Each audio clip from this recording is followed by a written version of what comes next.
Hello, everyone. Welcome. Happy 2026, guys. Happy New Year. So, this is a brand new, fresh year of streaming, and this what, and also this is going to be like my little project for this year.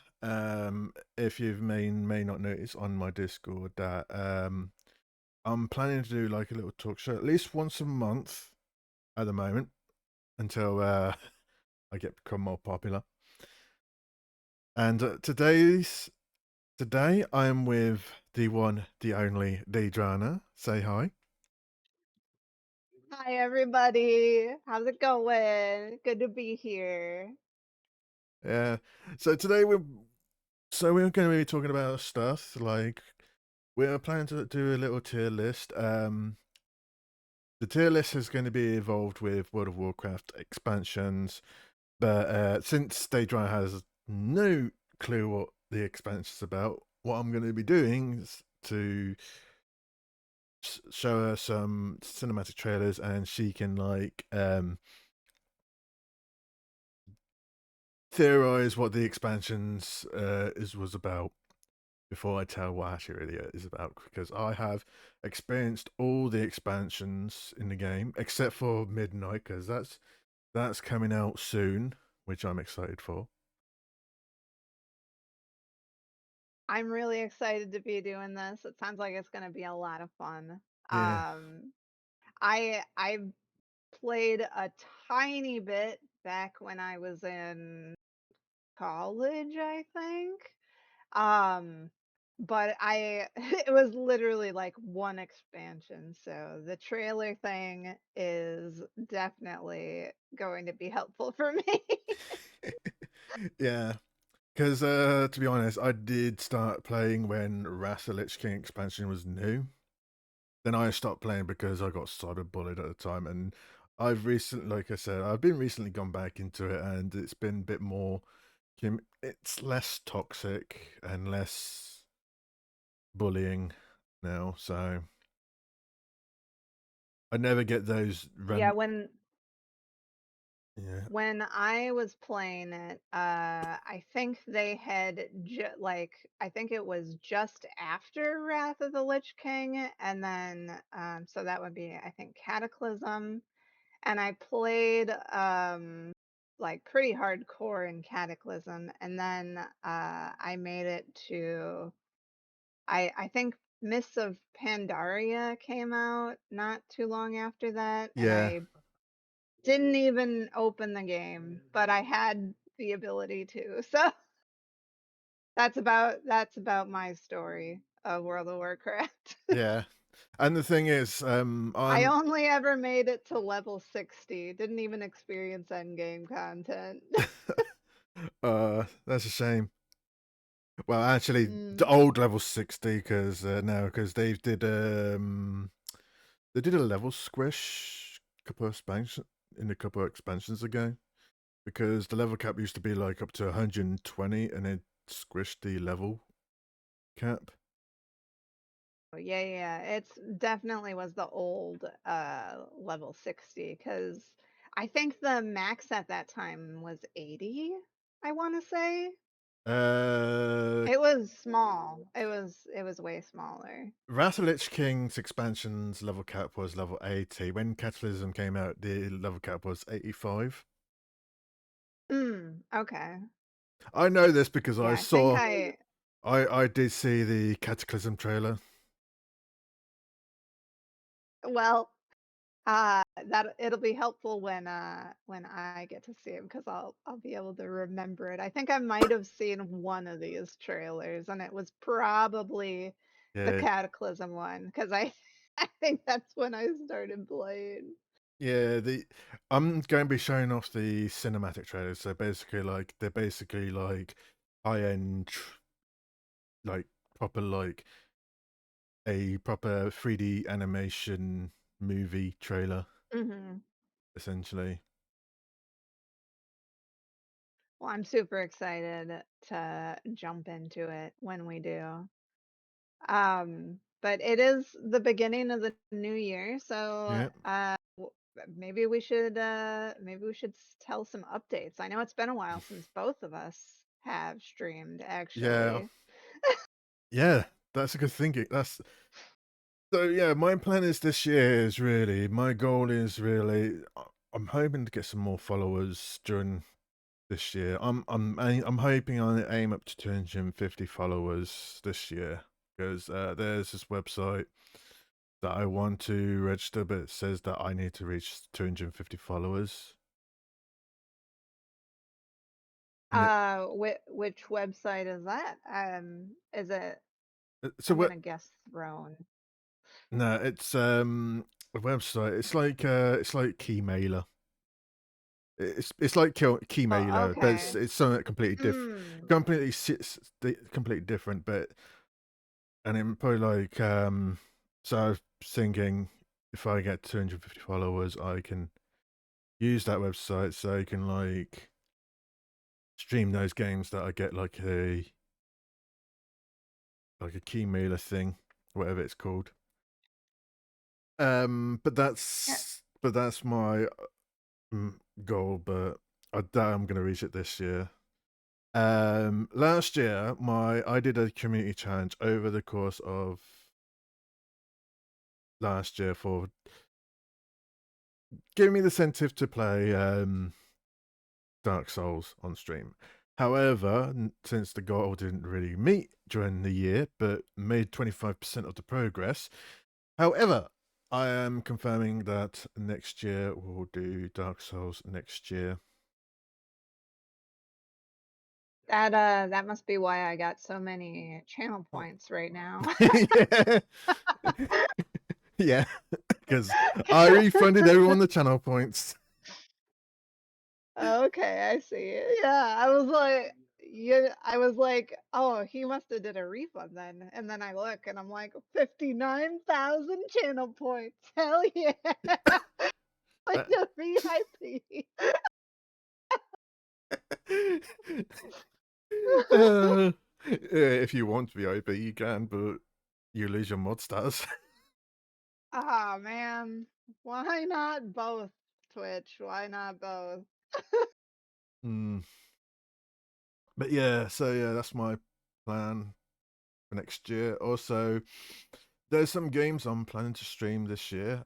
One game I'm definitely going to be streaming is I'm going to be playing once it comes out is the Tomb Raider, the Legacy of Atlantis, because I'm excited for that game to come Um, out. did you play was it the 3 remake? Yeah, I've played. Like, didn't they come out with like a 3 of them that were kind of new I recently? no, it's the Legacy of Atlantis is it's supposed to be a remake of the Anniversary trilogy. Ah, okay. All right. So I haven't played a so Tomb it's Raider game in a very long time. You yeah, could so probably guess. so basically it's Tomb Raider Anniversary, and then it's Legends of Tomb Raider, and it is Tomb Raider Underworld. All right, well that's exciting. When does it come out? Sometime this year. I don't know. They haven't got the exact date, but they could delay it to next year. We're not sure yet, but I'm hoping this year because I'm excited for it because I am a Tomb Raider fan. I prefer Tomb Raider over. I prefer Lara Croft over Nathan Drake. Oh, that's Uncharted? Uncharted, yeah.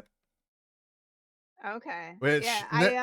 Uncharted's gameplay mechanics is basically the same as Tomb Raider, but Tomb Raider has more puzzles, like Mm, more puzzle tombs than Uncharted. Uncharted's like there's parts small bit of action, and then there's like a bit of small tomb puzzle, and then there's more action combat.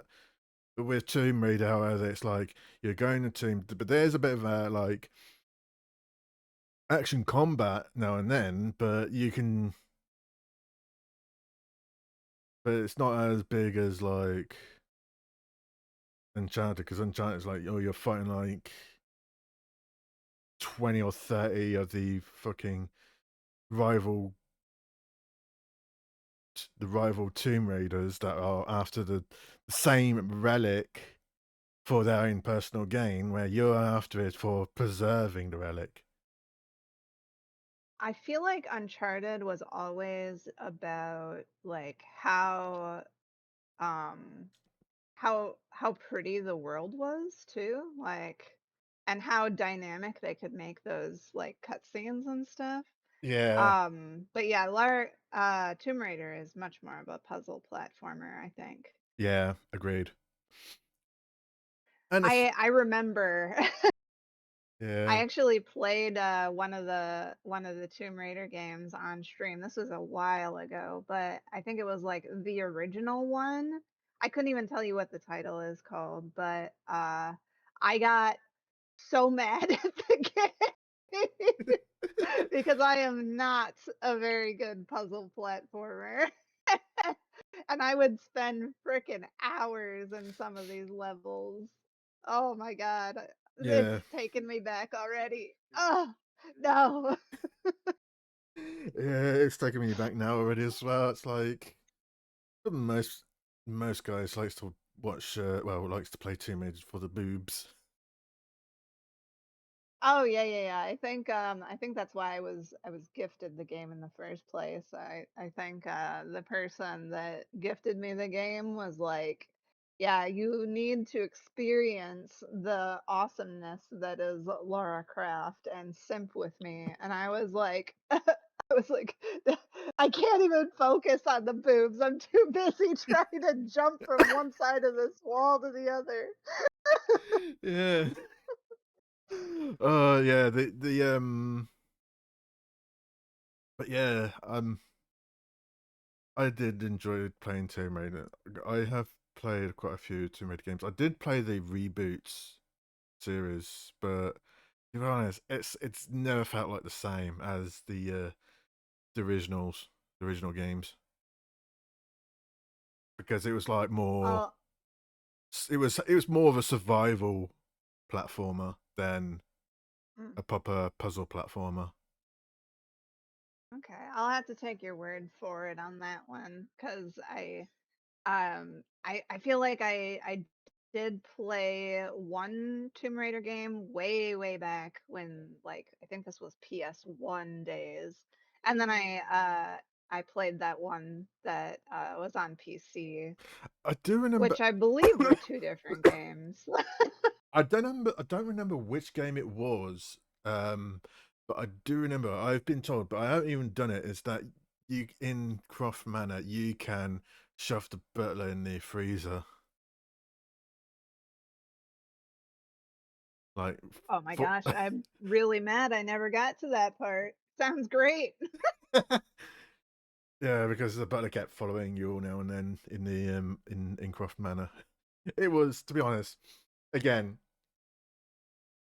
I do love Tomb Raider. It's like one of my favorite old games that I enjoy playing. Other than Borderlands, Borderlands is my other go-to game that I enjoy playing because it's games like those is like my comfort, all that, and I do enjoy it to play it. Just have fun. Just learn the story of the game. Like learn what the developers are trying to say about the story. If you get my meaning. Yeah. I'm trying to think of what like games I continuously go back to. It used to be Kingdom Hearts 2, uh, because I freaking loved that game. So I played it quite a few times, but I haven't gone back to it since I did the Kingdom Hearts trilogy or the Kingdom Hearts games on stream. Yeah. So, let's see. I don't know. I really like card games, I guess. The only game I play that I keep coming back to lately is Hearthstone, the Battlegrounds mode specifically. Oh, I'll I've I recently play tried that that game. once I in the recently, morning. yeah, I recently tried playing Hearthstone. I just couldn't get really into it. Yeah, I don't like the normal Hearthstone. I only play Battlegrounds because I don't like having to like make decks. Um and in Battlegrounds you don't have to. You just kind of use the cards the game gives you, which I like. All right, so it gives a bit And of. I'm a big So if the game gives you the cards, like provides you the cards, basically, it's basically a puzzle for you. right, and it gives me like I'm a really big roguelike fan, and I guess it kind of gives me that sort of same feeling, because like the game, it starts you off with like 3 coins. You can buy 1 card, and then in the next round you get 4 coins. You can buy 1 card and do one other thing, and then so on and so forth. You just get more cards each round. Hmm. If you lose all 30 of your life, you die, Yeah, and it's just like, how far can you get? So it gives you that roguelike feel, and I'm a big fan of roguelikes yeah. in general. Speaking of roguelikes, actually, the last roguelike game I played is Balatro. Oh, that's a good one too. Yeah. Yeah, it's kind of similar, and it's also a card game. Yeah, I do really enjoy it. I haven't completed it yet, but it's been a lot of fun. It's like I'm been like I don't I'm keep I don't finding. know if Balatro is one of those games you can finish though. Yeah, but I don't know. I've the highest ante I got up to is like around about 8, Million? 8 something. I can't remember. Not 8 million, but 8 some. I don't know. Anyways, Oh, yeah, yeah, because it's like over 12 rounds, right? So you've gotten up to 8 rounds. yeah, Something like that. Yeah, yeah. Now it's coming back to me. I've beaten it before, a couple times, but I've never been able to like fully fully beat the game, because there are in Balatro, like you have a bunch of different modes, and yeah, you have to they get like harder the more yeah. times you beat it. Yeah, So I've never fully beat it. yeah, because the higher the rounds are, the goal, the like the reward, like the anti goal that you need per like Hmm. it's mainly purely by luck. Like you're basically hoping that you've got like a freaking royal flush. Yeah, I really focused on flushes and straights were the Yes. things that I focused on.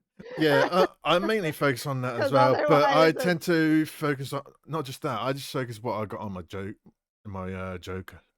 my Joker hands, because yep. And most because of the time the good ones are your flushes. yeah, and also the Ugh. what's those special cards go that allows you to upgrade the your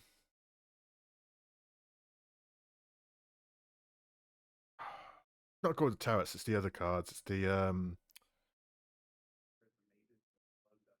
it I can't remember what the card's called, but the type of card's called, but it's like has the planets. Oh no, it's celestial cards. They're the ones that gives you like Oh gives yeah, you the ones that increase the level of the straights or flushes or whatever. Yeah. yeah. Jupiter, I think, is the one that does the flush. I got that one so many times, I freaking know. Mm, yeah. Yeah. So what's your plans for this year anyways for your streaming career then, Steph? Oh man, I'm not really sure. I haven't really been focusing too much on streaming myself. As you know, I've been on a little bit of a hiatus, kind of just come out when other people want to hang out with. Yeah. But let's see. I think my mommy chaos told me that she is going to be going back home in April, so I'll probably do some more streams then. They'll be either art streams or Elden Ring, one or the other. I haven't been drawing nearly as much as I was hoping I would be. I blame the Steam Deck that I got for Christmas. uh, if I But if only you could like stream for your stream for your Steam Deck. I right? Like that would be super ideal, but I would probably have to set up like capture card sort of situation and Yeah. you know Eh, also, it's a little bit unsure, like what my PC situation is going to be come April, like whether Mommy Chaos is going to be taking my streaming PC back to home because it's not technically mine. So we might have a transition period where I'm doing very, very basic streams. But we'll see. We'll see. Yeah. I don't really know yet. Yeah. Hi, Hey, Catherine. Catherine. Welcome in. But yeah. Aw, those are my emotes. Wow. Not I my think they're the bit ones. probably. I don't know. Yeah, she's using your emotes, but not mine. Sad. Wow. Wow. Wow. No, I'm But only yeah, kidding. welcome in. How have you been, Catherine? How have you been? Oh, nice. All three? Yeah, Holy cow. I believe I've got all three emotes as well. Remember correctly, You because I guys spoil me. yeah, we do spoil you. But yeah, I mean, if I had like a follower goal, I'd love to be able to get to 1,000. But again, it's kind of similar to you. I don't think it's happening this year. Mm, I recently cleared out uh my follower list because I was following a bunch of people I didn't even know. And yeah, I lost a lot of people that do like the follow for follow thing. Um yeah, I lost a lot of those, I think. So, we'll see. We'll see what streaming in 2026 brings me. yeah. Anyways, shall we start doing this tier list then, shall we? Oh yeah, sure. I'm so excited. Yeah. Yeah. So yeah, this is my little for those that tuned in. This is my little capture recording thing when it comes to like showing stuff off. If it just let you know. Anyways, Hmm. so yeah, we're doing It a looks great. yeah. Yeah, well, you've seen it before I started. Hey, I was trying to act like it's the first time so that like for the audience, you know. Yeah. Yeah, so we're doing a tier list of the World of Warcraft expansions because I've been playing a lot of World of Warcraft recently, the past few months, and Steph doesn't know much about the game yet. She has played it a bit. You said Just a little bit though. yeah, you said during Catechism and Mop. That's when you played the game. Yeah. Mhm. So Mop. yeah, it's short form. I It's didn't I didn't end up playing any of Mop though. yeah, but turning out Mop is short for Mr. Pandaria. Yep, yep. I got it as soon as you said it. Like maybe a 5-second delay my brain took. Yeah. I'm glad you're feeling better though, Catherine, than you were. So yeah, so this is what we're going to be doing with this tier list. I'm going to be showing off some of the cinematic trailers, videos for each of the expansion that we're going to discuss about in a bit. We're going to show off the classic version first, but just saying, because since Steph doesn't know much, I'm letting her guess like what the each expansion's about. Then I'll probably explain some main details what it actually is, because I have played all every expansions except for the last two in this tier list because they're not out yet. So we're gonna be watching a thing and then guessing what each is wrongly, obviously. Then I give in the full. And then Lou will be able to tell me what it actually was about. All right, all right. Yeah, So am I supposed to like tell you what I think the story is about or like what they introduced or you can guess anything. You can just pretty much guess anything really. You could be guessing. all right. All right, so we're starting off the classic. So it's only like 3 minutes long. Yeah, we'll start watching this one first.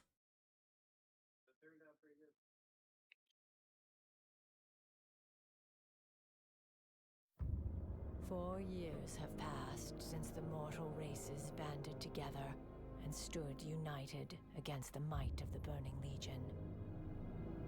Though Azeroth was saved, the tenuous pact between the Horde and the Alliance has all but evaporated. The drums of war thunder once again.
Your kind words are appreciated!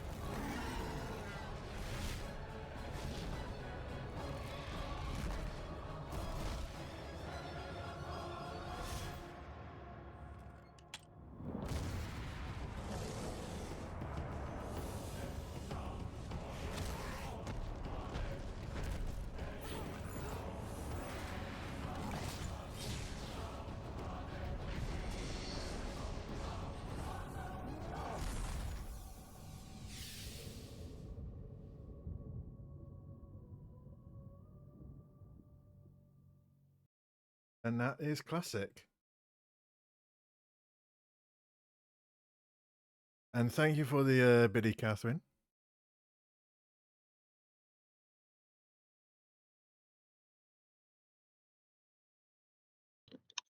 So yeah, I see. I did sort of lose a little bit of my real time casting. It's probably something on my end, but I did watch it on my other screen that has your chat. yeah, Um, I feel like story-wise, I didn't really see a lot going on here. This seemed like it was mainly a showcase of different classes, different races, character designs, different classes, jobs or whatever. Um, yeah. we had hunter. Um, what was what is that class? The um no. Dwarf hunter. We had a night elf who I originally thought was going to be a mage, but then she turned into a druid, but she also had a dagger, so I was like really confused on if they were trying to say she was a rogue, Druids, a mage, yeah, or a druid. druids can use daggers. They can use daggers. Okay. All right. And then we had um the warlock who was what is that race called? Undead? Yeah, the undead. And a human, I think, who was probably a paladin. And the what's the one that uses the totems? It's a Tauren. I don't even remember It's what that race is called. it's a Tauren. Tauren? Yeah, Tauren. Tauren, who is whatever class is the one that Sh- uses the totems. Shaman. Shaman? Shaman. Hmm. So, and then at the end here, it kind of like glitched up for me. So I wasn't really One little sure what was soda pop. happening here. Thank you for the hydrate. Yeah, that's on the screen. Here's the orc, which is probably a warrior, and Oh, yeah. and then on here, this scene, human is basically a mage. Oh, okay. Right. So what? And now we have to rate them? Yeah. Well, we're going to do it in a minute. I'm going to say. So basically, classic is basically a foundation point, and basically it's a direct sequel to the RTS game, the Warcraft series. Because World of Warcraft is, I think what it was that Blizzard was like thinking before that World of Warcraft was officially out.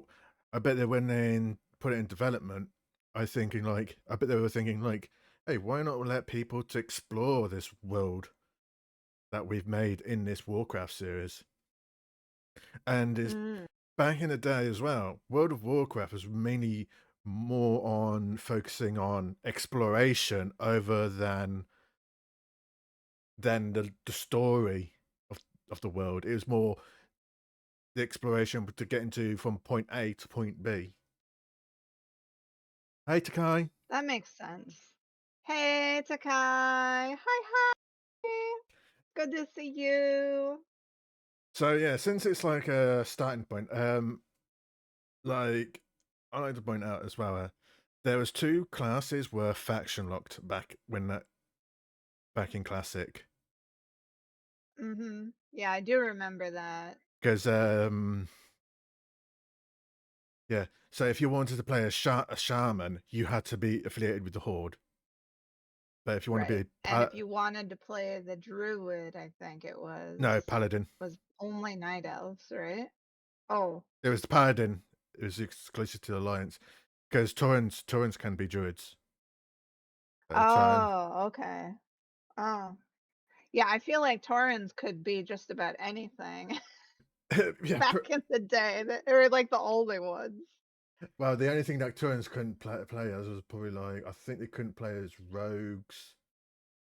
They couldn't play as rogues. They couldn't play as paladins. The main Miss you too, Takai. Yeah, I think the reason why Taurians can't play as rogues is because they have hoofs. Because rogues are They're not super sneaky.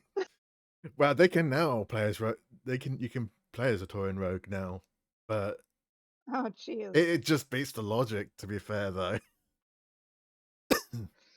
So, I feel like any class can do anything now, right? you mean anyway? Not all. Or any. The only classes that can play that you can play as on any race now is warriors, warlocks, mages, hunters, and rogues, and I believe monk as well. I'm guessing. Not 100% sure on the monk yet. Mm.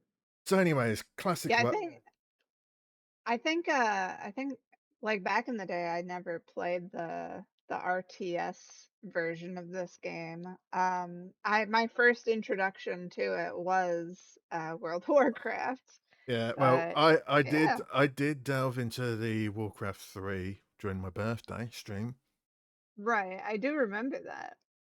Yeah, Did you enjoy it? Was it as yeah, fun as you hoped it would be? I did enjoy it, which I will continue playing it off stream. That is, it was enjoyable, and it's been a lot of fun playing it. And I want to. It's like I want to learn more about what happened during the because Warcraft 3 is set during the Third War. Oh, it's got a it's got a story? I didn't Yeah, even know those games had stories. I it just thought you were supposed to like take over the world. nah, it does have story. It's just that it's like you got to gather resources as well, try and defend your groups and all, like your military and all that. Mm. Anyways, well, classic. I'm gonna say I'm gonna put it on.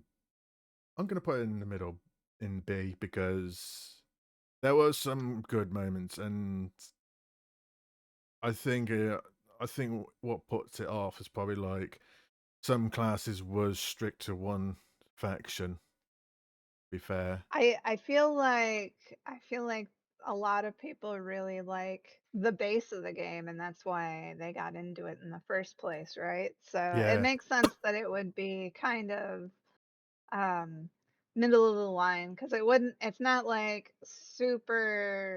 super massive yet, and but it's got a Also, good foundation. also, The way that they grade these though, like they're missing D. Where's my D? S, A, B, C, and F? What the heck? I don't know. I didn't create it. I think whoever created it should be punished. Everyone knows that C's are middle. Right. Anyways, so yeah, I also remember as well with what in classic as well back in the day when you want to do those quests, there was no like helpful got like the game doesn't guide you where you need to be to do that quest. You had to figure it out yourself, unless you had to use like a third party add on back in the day. Oh yeah, I remember the add-ons. I think when I was playing the game, I had a couple of those add-ons Mm. installed myself because Yeah. I mean it was virtually unplayable otherwise. The most popular one that most people use to this day is the damage tracker one that tracks Oh, people's I think DPS. I think the one that I needed the most was the one that let you move around your toolbars for one. And was there one that helped you like find quests and stuff? Yeah, Because I th- when I played the game, I don't know if this is the case for you, Woot, but when I played the game, I didn't care about the story at all. I was just kind of clicking through these walls of text because you Yeah. know what? I was interested in it in the beginning, and then I was like, "Oh my god, I'm not reading this the 50th time I have to collect 20 million uh spider hairs for someone and why they need them." Yeah, it's to be honest, the questing in this game can be a bit so exhausting sometimes because there's someone's asking you, they want you to collect like 100 to gather like 100 fairy dust or something like that. I don't know. Kill 200 pixies as revenge for them killing my sister. Oh, okay. I'm on it. Yeah, I was it like kill kill 200 boars because they've been destroying my farm.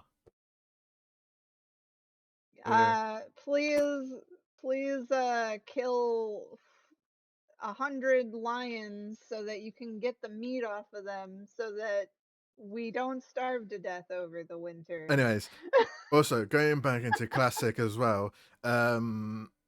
There's one dungeon that I love.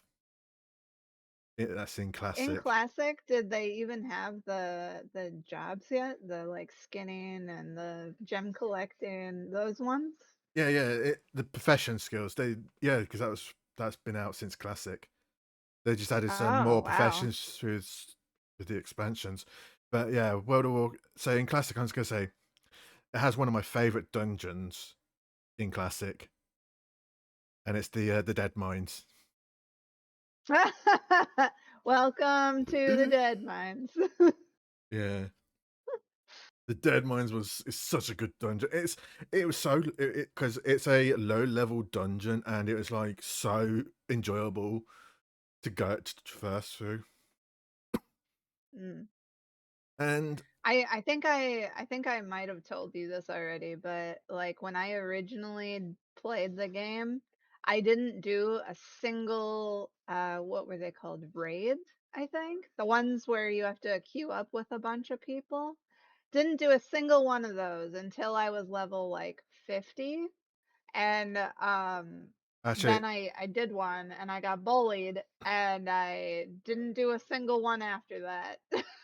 yeah, I think you can only queue up for doing dungeons. You can only do raids. Oh, dungeons. Yeah, yeah, Yeah, yeah. because raids is the end game content. Yeah, I never did one of those. Oh, but yeah, dungeons, I think that's actually ultimately why I stopped playing. Um I only got to like level 60 when I played. Yeah. Well, But if you it was because I tried to do a dungeon and I yeah killed a bunch of people because it was my first time ever doing it, and then I got bullied off yeah of it and never went back. yeah you can solo the old dungeons now, pretty much the older ones. That's nice. It's just a matter of fact, like you need to. But your best bet if you want to solo make it soloable is just try and get to the level cap. Mm. Yeah, because I was told that I needed to do dungeons because that's where the gear was that I needed or whatever. And To get I the best yeah. to get the best gear for you to be ready up for like doing a raid is doing dungeons. Hmm. So, anyways, next expansion, the Burning Crusade. All right. Also, fun fact: Burning Crusade is short for TBC. Do you know what? Do you know what TBC is? To Also be to be con to be continued.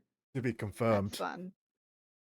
Oh, all right. Or to be continued, yeah. That's fun. Right, let's watch this trailer and then see what you think what it's about.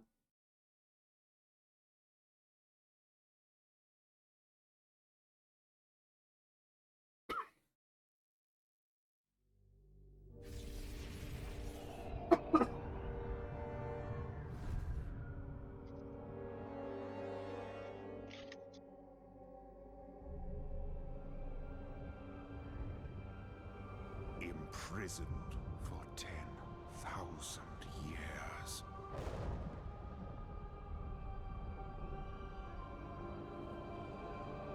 Banished from my own homeland.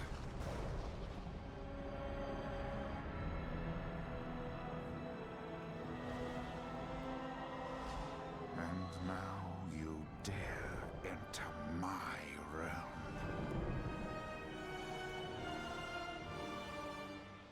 You are not prepared.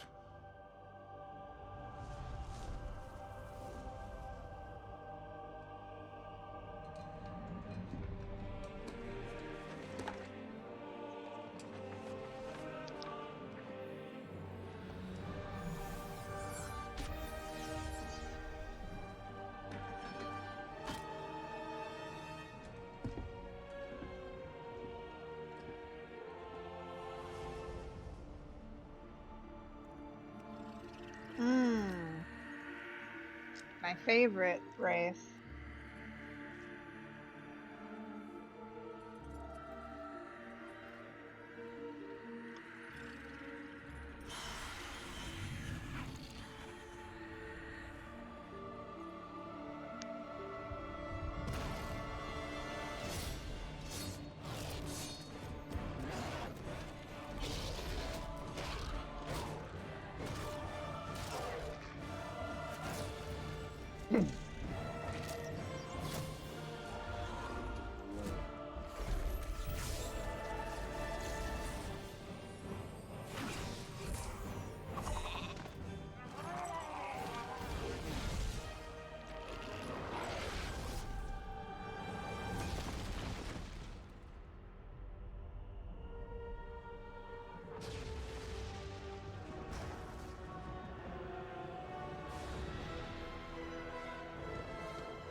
You are not prepared.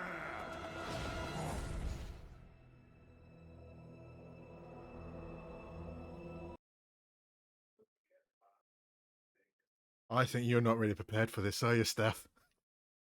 No. Let's see. So I feel like for this, the gate was probably some endgame content, which was like a boss coming out of it, probably. That last one looked like a demon or something. Right. Mm-hmm. And they introduced, I believe the races were Draenei and Blood Elf. Blood Elf being my favorite race. So they always introduce like a new region usually when they do new races.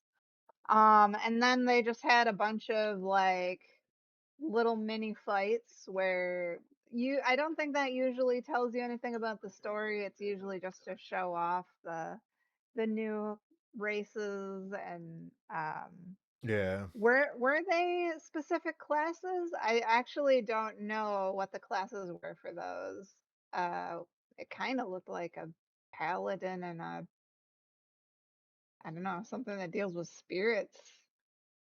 I believe it's probably like a mage or something. But anyways, yeah, so TBC, also known as the Burning Crusade. So you're sort of half right, pretty much. You got the new races correct, but you got the story sort of wrong. That Oh man. portal is the entrance to the expansion zones. It's known as the Dark Portal. However, that demon creature, right? It is the big bad of the expansion storyline. He was the big bad. Okay. So this is a funny story of what happened when they launched the expansion. Everyone was waiting for the Dark Portal to open up so they can go through. Since it was like, oh, such a clusterfuck miss, and the Dark Portal opened, the server crashed. Oh no. Yeah. It was a disaster, but it's because it's transferring over to everyone to the same zone, but they fixed that issue later in the game. Anyways, so this new zone area is known as the Outlands, which is basically an alternate dimension where it's all clusterfucked pretty much. But there's only one zone that feels like it's still no, actually two zones feels like normal, but one of them has like a day-night cycle in the game. They've added some cool new features into the game. Like they added a new profession skill called jewel crafting, which allows people to, because the end game gear had like gem slots, so you can place the gems to give a bit of a stat boost to your gear, essentially. And Okay, I do remember jewel crafting. I think I might have gotten that one pretty high. yeah, so yeah, two new playable races, like you said, the Draenei and the Blood Elves. And with these two new races, the classes that I mentioned, the Paladin and the Shaman, was no longer faction locked, because Draenei's can be as Shaman and the Oh, Blood Elves can be okay. Paladins. Okay, that's probably what the Draenei was, because I was like, oh, that looks like it's probably Paladin, but I wasn't sure. Yeah. Also, the big bad at the end of that trailer, his name is Illidan, and he's known as the Betrayer. He looked like he was from the demon world, like a satyr, are they called? He had horns, he had wings. I like to. Can I say this? That he wasn't a demon back in the day. No, what was he? He used to be a night elf. A night elf that grew wings? He became demon because he was imbued with Legion magic, Oh, foul Legion okay. magic. So he was a demon, but he didn't start off as a demon. I getcha. I Yeah, getcha. and but yeah, yeah. So basically, two new playable races, new profession skill, a new area to explore, the Outlands. Which, in honesty, the zones are pretty good, but my most favorite one is called Nagran, because it was like it had its like daylight nighttime moments. Like, well, it's like the only zone that will have like a daytime and a nighttime, where the other zones didn't really had a daytime nighttime, because it was all that. Also, new features they added as was they added a heroic difficulty mode for the dungeons.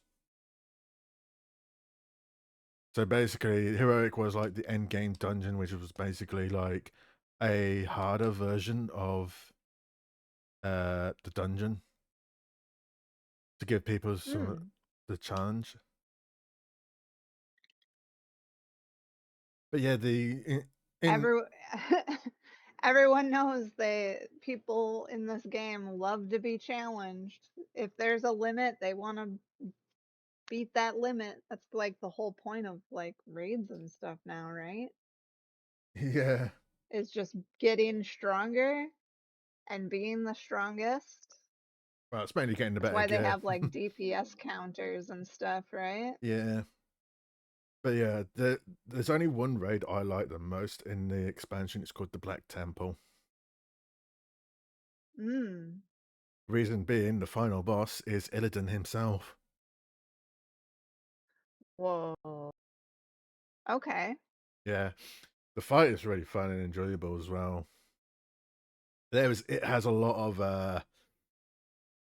RP segments in the fight. when I mean RP segments, there's like moments that you can't do anything at the moment because the boss is doing just blabbling about stuff for the next phase of Oh, the fight. okay.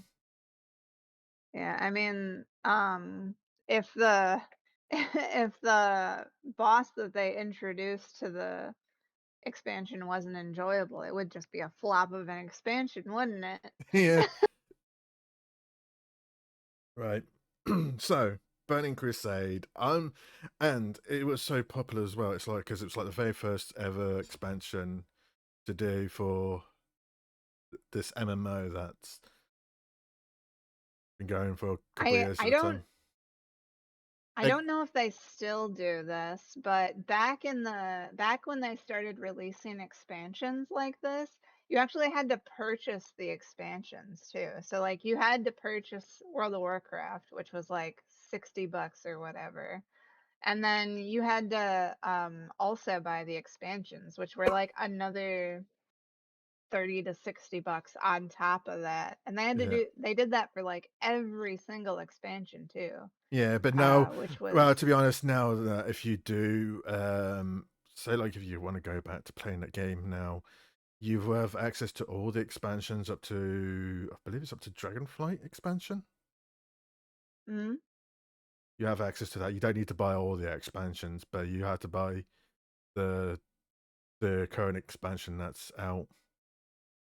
oh, okay. Is it so the way that they do it now, you do still have to buy the expansions on top of having the subscription? No, Because I know unless it's unless subscription based yeah, too. you don't have to buy the expansions at all. If you have the subscription, you don't have to buy the expansions straight away. You could just wait till it becomes like available for like for free, like once like the next expansion comes out.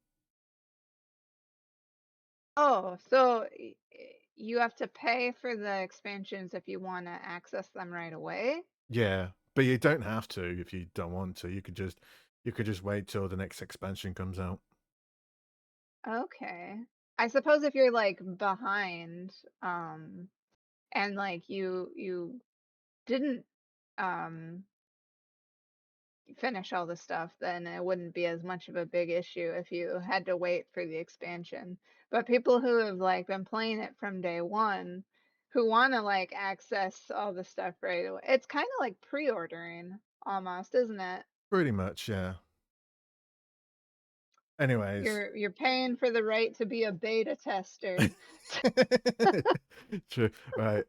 Burning Crusade. I'm gonna put it in the A tier because it was good and it had some cool new features and it was a good start off on the expansions.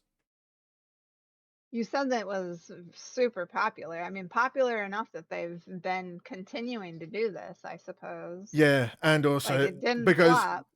yeah, I'm just gonna say this. I like to point out like there was loads of people waiting to get their hands on the copy back in the day hmm at the midnight launch. Anyways, to my favorite expansion.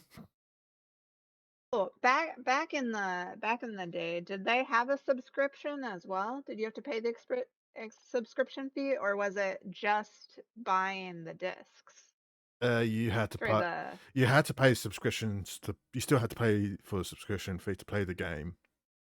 Okay, it wasn't. I didn't remember, but yeah, okay. Right. So It next, used to cost a lot to play World of Warcraft. right. Next up, my favorite expansion is the Wrath of Lich King.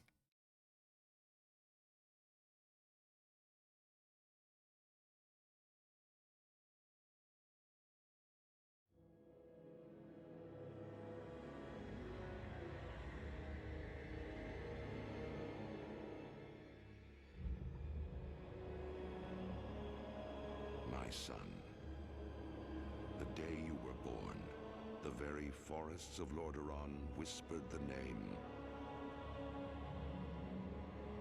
Arthas.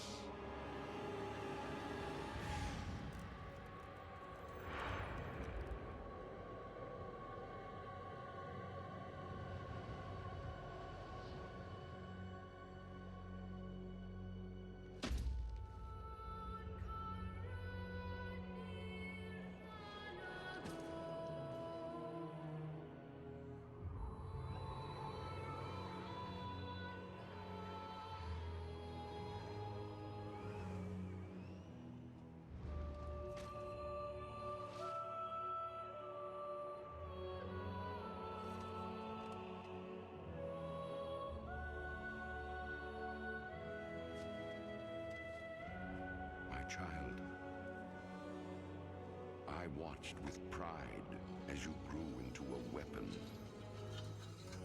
of righteousness.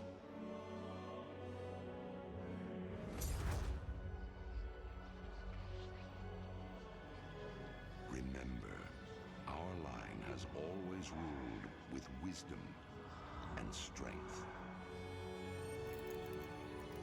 And I know you will show restraint when exercising your great power.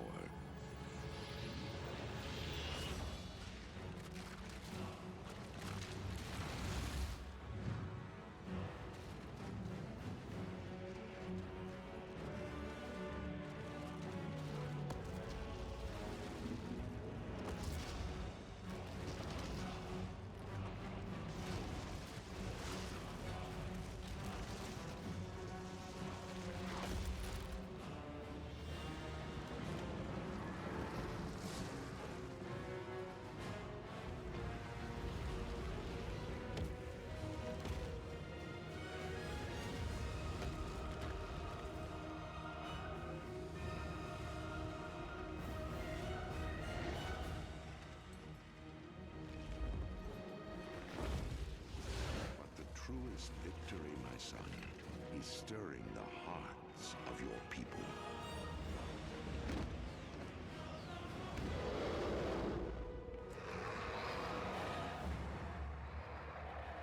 I tell you this, for when my days have come to an end, you shall be king.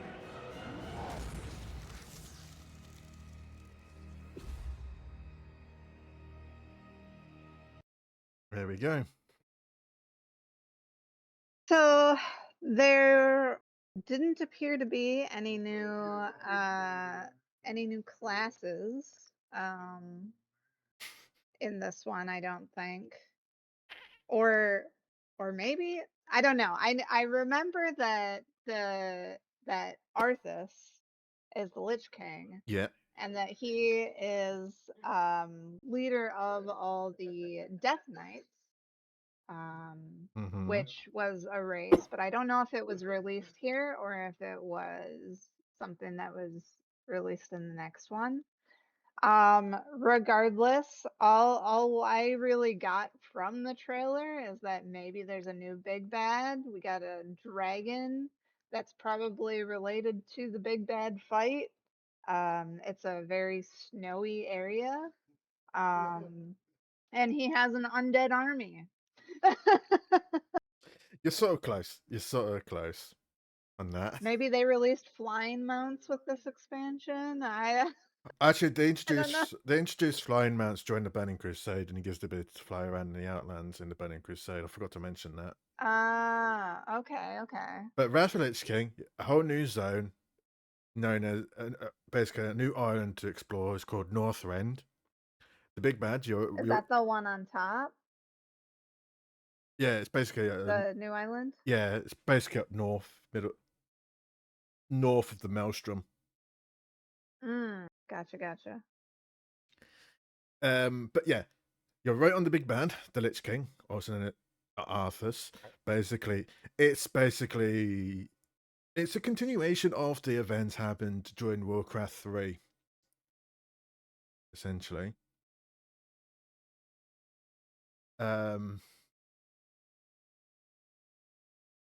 Also, I was laughing like when you was trying to guess this stuff.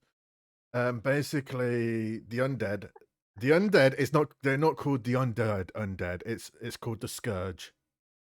Oh, my bad. Yeah, because we've got a race that is undead, so Yeah, but it makes sense that they would have a different name. Because these don't have like minds like the undead that we've previously known. Yeah, the Scourge is just under control. Is basically under the influence of the Lich King. Basically, the Lich King controls the Scourge, and it's mainly because of his sword, as you can see here. Okay, that makes sense. Yeah, it got all shiny. Yeah, the sword is called Frostmourne. Basically, it's cursed. Essentially, basically, the wielder will have the power to control the Scourge. Also, I'd like to point out that his helmet,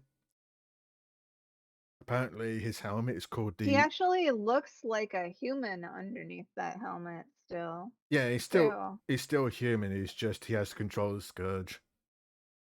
But Okay. For some reason, I but the thought thing that, is, like, it's the sword is basically kind of controlling him. okay. I always kind of thought that maybe I didn't notice it at first, but I always thought that he was also like a skeleton, like the other the things that he summons. Yeah. But yeah, so I like to point out this: the helmet is called that he wears is called the Helm of Domination. What a name! Wow. Yeah, it's been explained in a future expansion, which we'll probably mention later on, perhaps. But yeah, when you mentioned Death Knights, you thought it was like they came out a late expansion. No, you're wrong. It came out on this expansion. Okay, I wasn't sure if it was. I remember that you had to have an account or a character on your account that had at least hit level, was it 45 or 60? I don't 55. remember what it was. 55. 55? Yeah, 55. Yeah, and then that unlocked the ability to even play as a Death Knight. Yeah, and then And the Death Knights started, they could be any race, I think, but they started at level, was it 55 also? yeah, they start at level And 55. That's the reason why it requires to be level 55. There's also a downside. You can only have one Death Knight per server, per realm. right, which really sucked because I think in order to like unlock it on that realm, you had to have a character who was that level, Well, right? once you've got it on, once you got a character level 55, you can create a Death Knight from a different realm instead of you can create another Death Knight on a different realm, even if you don't Okay, have any because other yeah, characters. when I played the game, I was not about to purchase my own, expansions and subscription and all that stuff. So Yeah, I was sharing the account with um my stepdad and my brother and all that. So we had to, I know that I did get to play the Death Knight, yeah. Also, but what is also unique about the Death Knight as well is that not only you start at level 55, you start a different. You don't start, no matter what race you play, you don't start on the starting zones of that race. You start as it's basically like a it, little backstory of Death Knight class.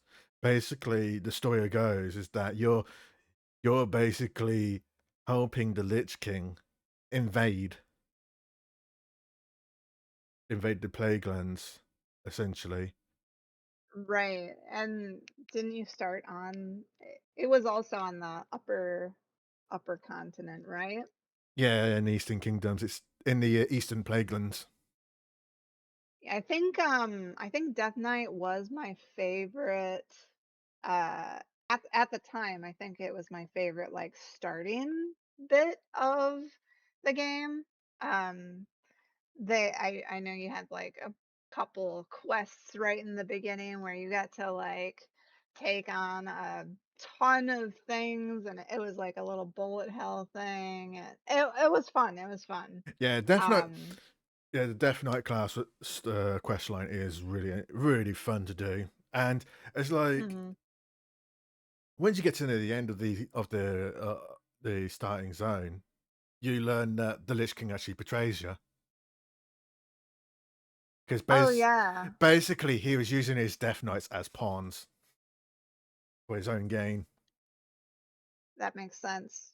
As a big bad. And then it kicks you out, right? And you start doing the Well, other stuff it on the will. other So continents. basically, what happened is that you go back to the Ebonhold Keep, which is the Death Knight headquarters, and basically, what you do kill the Scourge that's still in league with the Lich King. Once you've taken care of that, then you've been asked to go to your faction's capital, depending if your character's with the Horde or Alliance.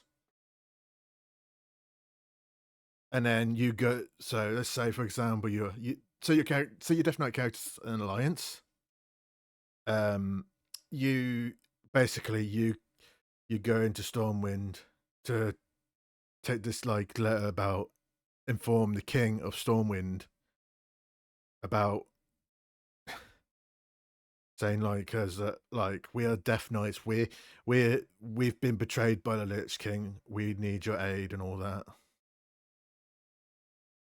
Right, and it did kind of But like the thing is that united the Horde and Alliance for the first time, right? it kind of did, essentially. The Horde and Alliance were fighting side by side for once to take care of the threat. Mm-hmm. And I like to point out as well, during the time when you finish your Death Knight character, when you get to your faction's capital,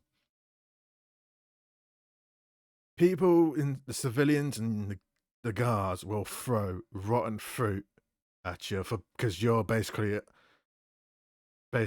pure evil. You've been, you're basically like a servant to the Scourge and all that, and they disrespect you for being creature of the I think I dead. remember that, yeah. But then once you've informed the faction leader, so for example, so the Alliance it was back then it was King Varen, and the Horde was Thrall. Yep. Basically after that they do like a little shout message to inform of their capital, saying this player, this Death Knight is now an ally to our cause. Nice. And the Death Knights are basically saying the Death Knights have been seeking refuge. Mm-hmm. So yeah, Wrath of the Lich King expansion, they add some cool new features to the game. They added siege battles, which allows you to drive vehicles with some abilities for those vehicles. They also introduced a new profession skill called Inscription. Back in the day, you used it to make glyphs, to make some cosmetic stuff for your abilities, essentially. Mm-hmm. The other feature, like I said, Death Knight, and trying to think. Oh, there's this PvP zone called Winter Grasp, which happened during the battle. Basically, the winning faction wins Winter Grasp, gets access to the raid in that zone. Because there's a raid in that zone. Okay. And also an added bonus as well. The winning faction would have got like a 5% experience boost through the entire of Northrend. Oh wow. I don't think I remembered that. That's probably not even something that I that I got to. Yeah. But yeah, also like I said, Northrend was had some really cool looking zones in Northrend. Like the most fan favorite ones is probably be Grizzly Hills, because it was like a you would see like it's like a redwood forest. You would see like a lumberjack forest. Sounds cool. Mm-hmm. But my favorite zone has to be the Ice Crown, which is like the location of the big bad. Okay. Yeah, I think the only one I ever got to see was the starting area for the Death Knights, because obviously you start there. Yeah, the thing is, well, once you finish the Death Knights quest line, you basically can just go straight to do go to the Outlands back in the day. So basically, you could skip all the classic content. You can just go. Well, yeah, because you started at level 55, Yes, you start at level so there was really 55, no need and then to. at the end you'll be at like I think it's like you're around about level 58 or 59, which will be able. Mhm. So which means you'll be able to do stuff in Outlands because the level requirements back then to do the Outlands content was at level 58. I mean, for people who didn't really want to like have to do all the stuff from the beginning again, that I guess it made a lot of sense. Yeah.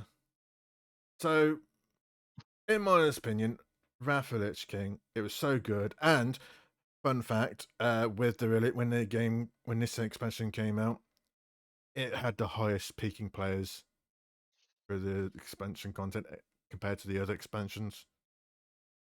I believe that because that's around the time when I was playing it. So Yeah. I'm gonna give it an S tier because it was so good.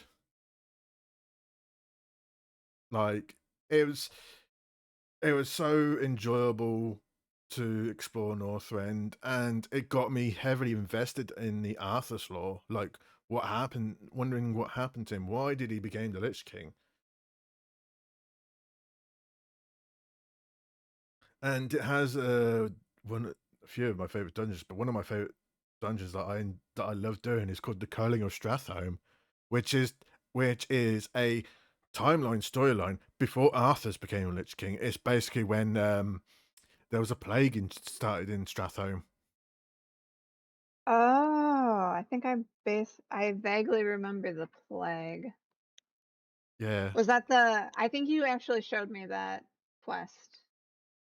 the Now that I dungeon. think about Yeah, it. the dungeon. Yeah, Yeah. yeah. Well, a few months back. Anyways, I'm going to take a quick pee break. I'll be right back. You can keep my chat Well, occupied. I was gonna say maybe you should go to like a be right back screen because I need to go as well. Okay, I'll might as well do that. So yeah, we'll be right back. We'll continue where we left off in a bit. I'll touch you guys in a bit.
Right, I am officially back. I don't know if Steph's back yet, but we'll wait for a bit. I'm back as well. Oh, cool.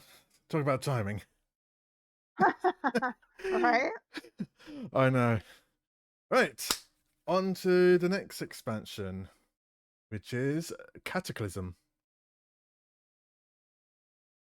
All right, let's have a look at this trailer's next, and you can guess what it's all about. All right.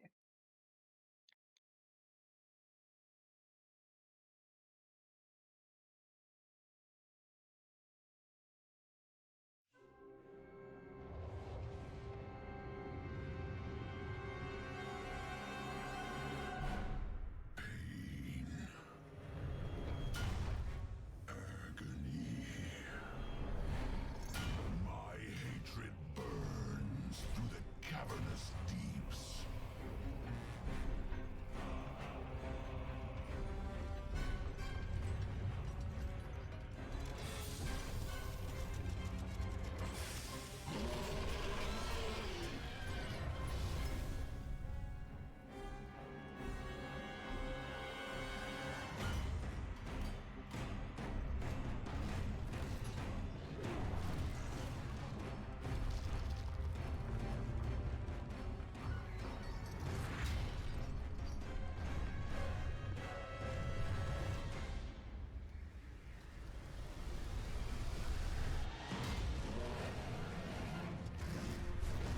The world heaves with my torment.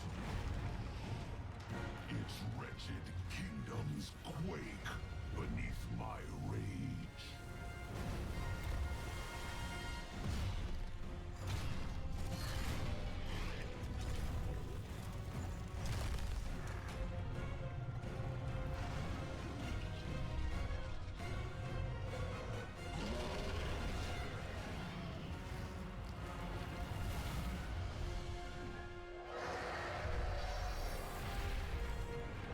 But at last, the whole of Azeroth will break.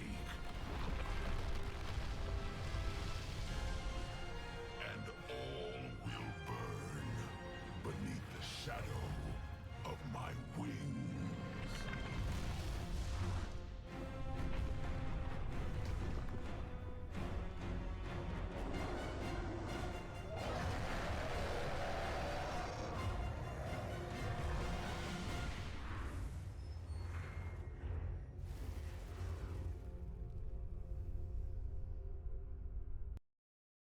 And that's Cataclysm.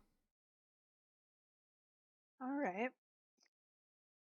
So, I'm really not sure if they had these before, but I'm guessing this was maybe our very first map change. It looks like a dragon came by, completely decimated a lot of the areas that people had previously known, and like changed the landscapes, all that sort of stuff.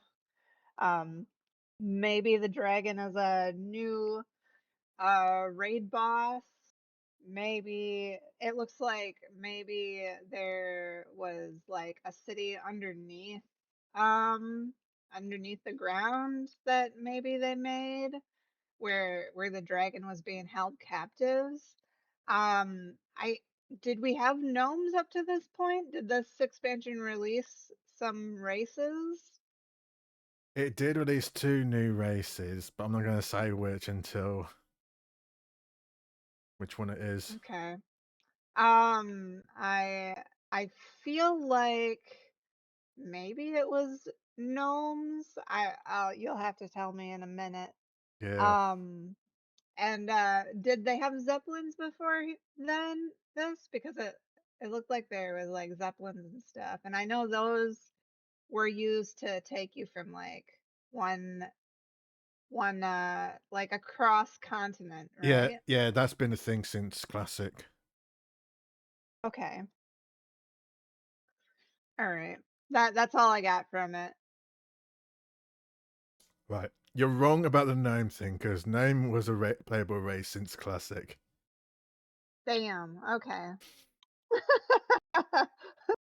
And you're right about the map change because that dragon was the big bad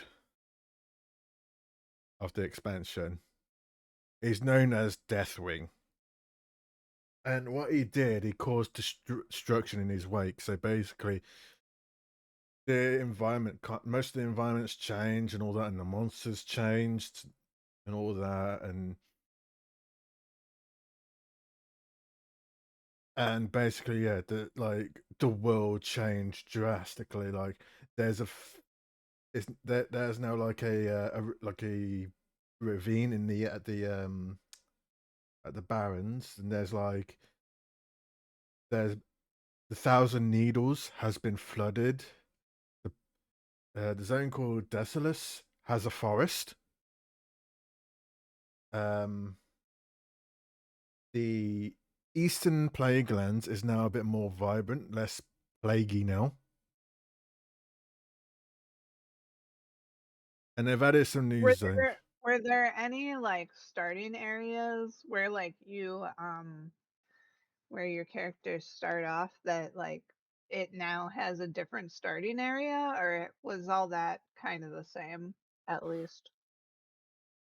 For all the playable races, the starting zones was the same, but the cutscene, they changed the cutscene dialogue. So What did it change to?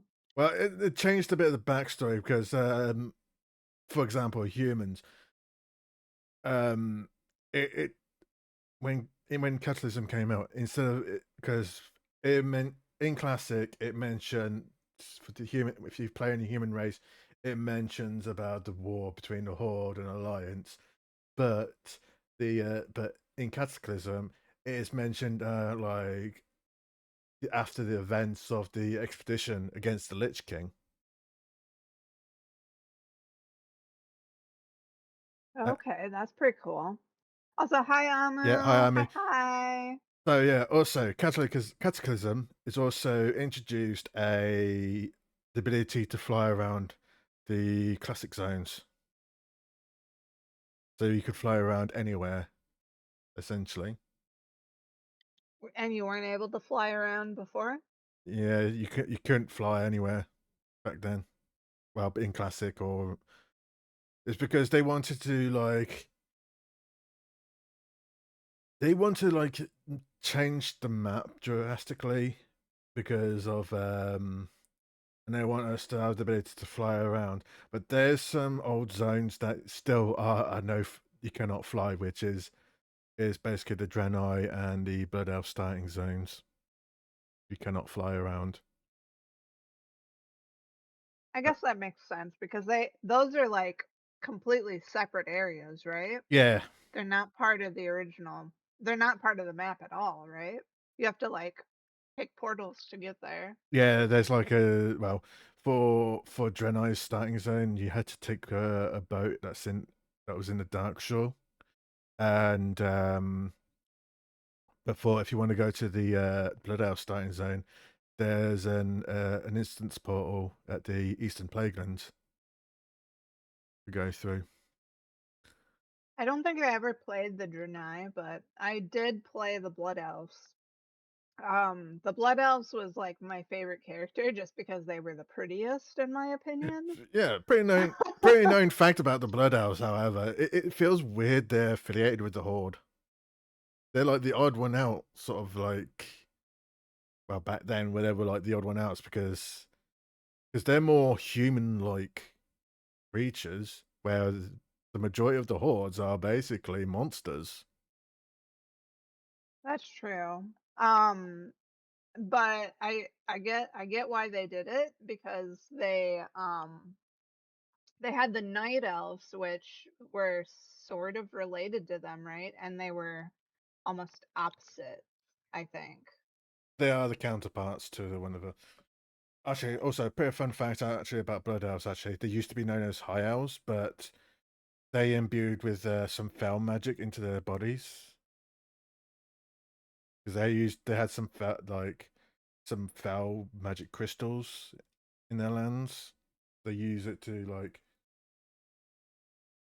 use it to say to like consume that magic, like to imbue their magic powers. Hence the reason why night owls used to have green eyes back then, but now you can just Back then, do they not have them anymore? not anymore now, which you can change the color of the eyes now. Mm.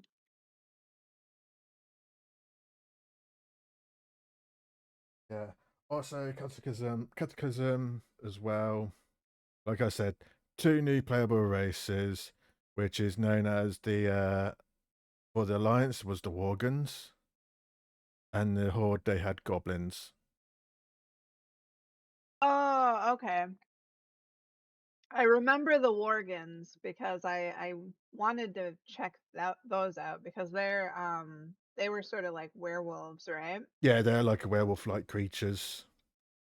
Yeah, those when those were released, I did play that one. I always thought that they were really cool looking. Yeah, Um, they do look pretty cool. and they have a human look and a a wolf look, which is super cool. Yeah, because that's their racial skill. Right. Also, like I said as well, uh, that they've also added new dungeons and raids, and the raid for the big bad Death Ring. I like to point out that raid is terrible. It's one of the worst raid I ever experienced. Oh no. What makes it so bad? Let's say like there's multiple fights against Deathwing. First, you're on his back. Basically, got to take down his plates on his back. And the annoying thing is, you had to move to side from his left side and to right side, because if you stay onto one side for a long time, he will flip you out of the. It will basically flip you out, and you basically die. Damn, that sounds like it sucks. It sucks real bad. Which I'm gonna have to keep going back to that raid at some point. Like, there's some stuff, some gear pieces that I would like to get for my transmog. Oh, also, actually, speaking of transmog, actually, Catechism was when they introduced the transmog system. If you want to All know, right. if you want to know what transmog is, it's basically like a cosmetic thing, like turn your gear into more of a cosmetic look. Mm, okay. I don't think I remember. I don't think I ever used that, but because I didn't really make it that far in the game. But It's, to be honest, the transmog system. It's all right, but the thing is, it's a gold sink sort of system. You'll sink a lot of gold if it's you keep transmogging your gear. it's cool if that's something you like to do, but Yeah, it's purely optional. So, exactly. like for me, I never really cared what my character looked like. I was just like, oh, let me just equip the best thing. If it looks good, it looks good. If it doesn't, oh well. Yeah. So yeah, I say Catechism. I'm gonna put it in the C tier because it's all right. The Release some good classes, didn't release some good raids. Yeah, the only good thing about it I like looks about it is like you're going back to Azeroth and it's changed completely since you've returned from the Northrend expedition and all that. Mm.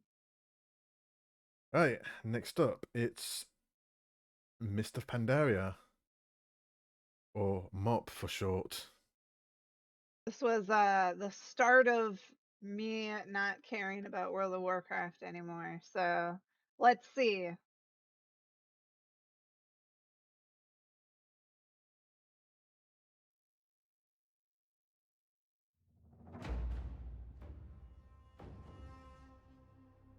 To ask why we fight, is to ask why the leaves fall. It is in their nature. Perhaps there is a better question.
Why do we fight? To protect home and family. To preserve balance and bring harmony.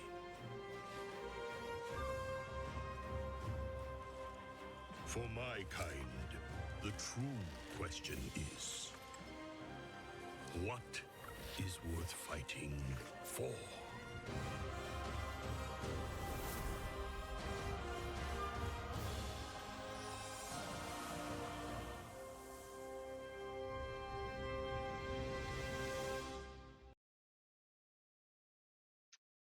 All right. So, Mists of Pandaria.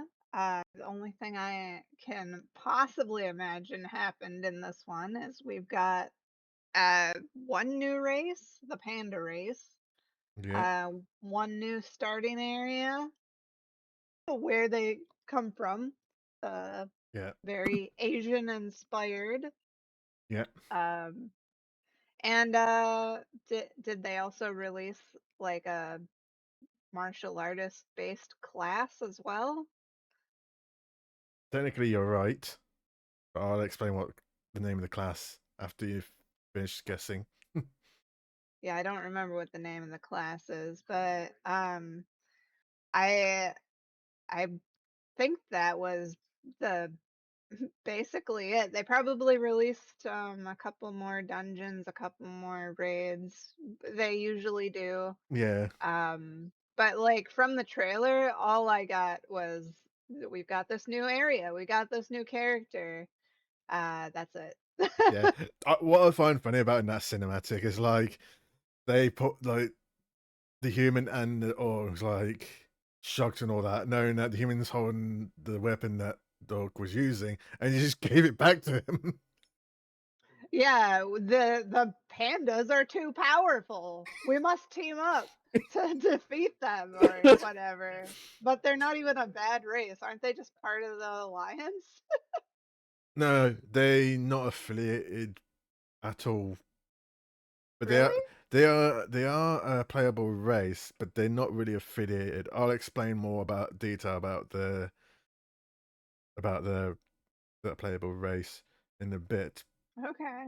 But yeah, Yeah, this race, like the fact that it existed almost brought me back to playing because I was like curious about it, but I ended up like I at this point I wasn't really playing the game anymore. So I did not get to try it out. right. Excuse me, sorry. Right, so the new class they added into MOP the class is called Monk. Oh, a monk. Okay, that makes sense. Yeah, because the martial arts and all that. And you're right that the zones is Asian inspired Mm-hmm. because it's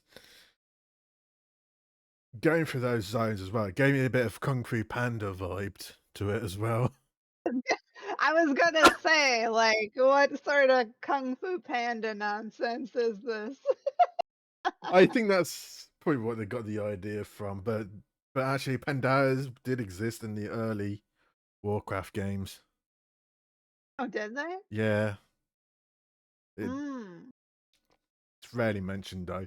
Um, so I yeah, mean, I think the whole system is very like Dungeons and Dragons y based, right? So mm, I there's probably other animal-esque races. yeah. So also, I like to point out as well.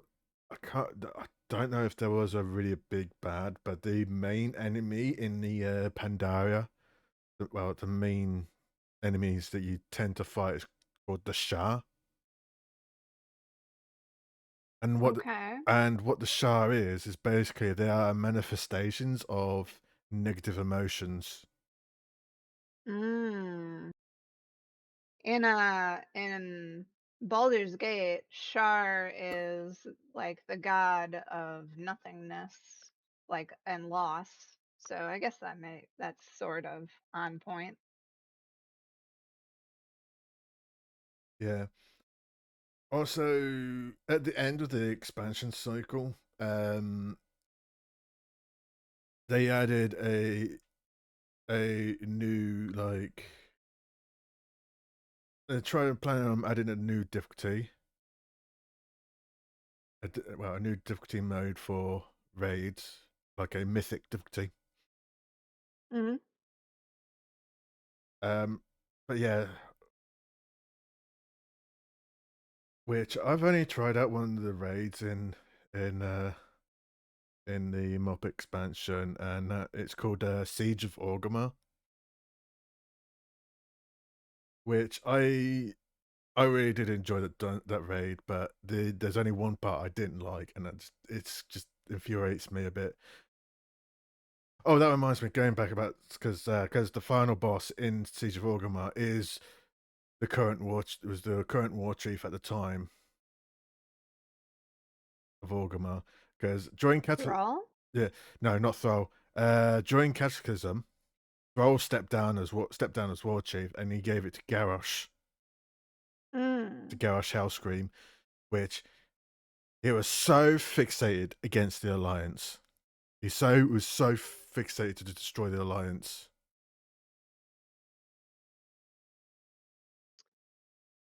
So yeah, That he got kind of crazy and became a big bad himself. pretty much.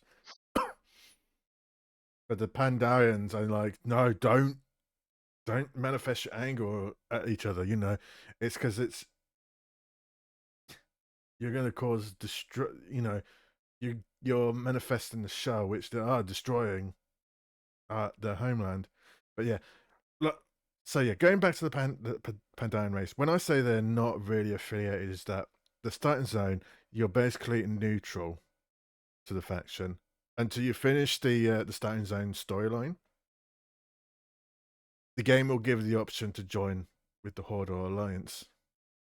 Oh, okay. Actually, That's new.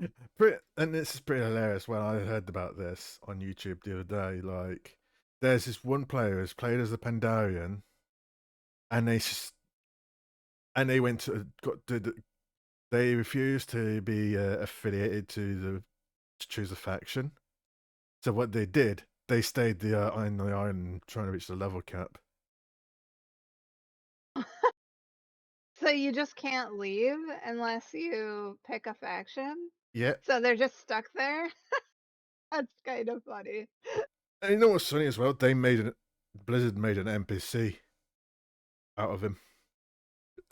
Oh, And nice. you can see him roaming. You can see the NPC roaming around in the starting island because they. So does the person not play anymore? I do not know. But the thing is, when it reached to a certain level, you would stop earning experience. The only other way you could get experience then is basically via mining and herbalism. Wow. That would be a lot of mining and herbalism. Yeah, Oh my god. it would take them a long time. Yeah, wow. Because I'm sure the enemies are low level, right? Yeah, Because it's a starting area. yeah, Damn. Oh my gosh. That's crazy. yeah. It is crazy. So yeah, I'm gonna give Mop.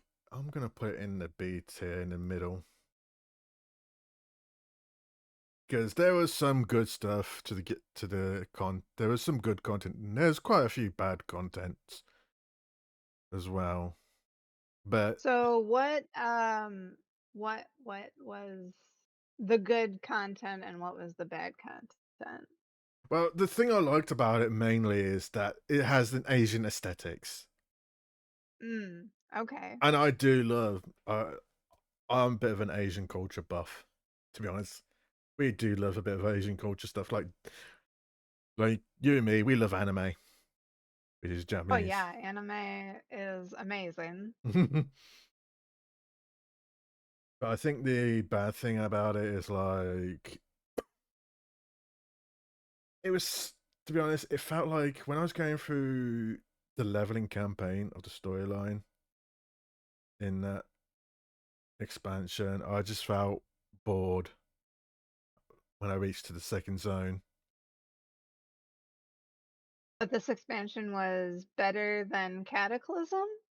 It was a bit better than Cataclysm because I think Okay. Cataclysm had it didn't really click to me that much. Plus the fact Cataclysm is just what it is. It's just the same old zones, just redone and gives the ability to fly. Mm, okay. Right, next expansion, which is the Warlords of Draenor.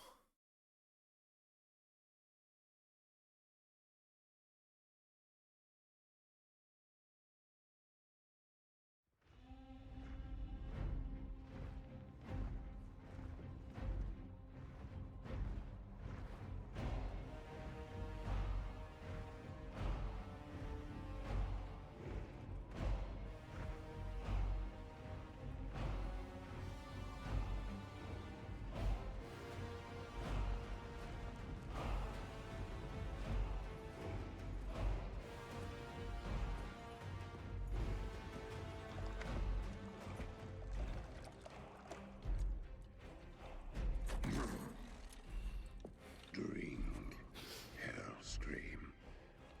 Claim your destiny. You will all be conquerors. And what, Gul'dan, must we give in return? Everything.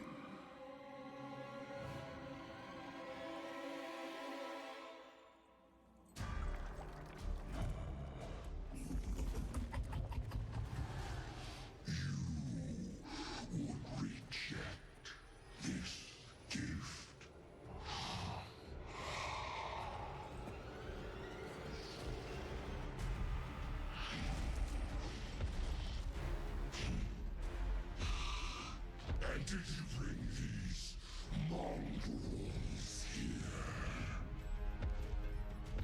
Just to watch you die.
This was not our destiny.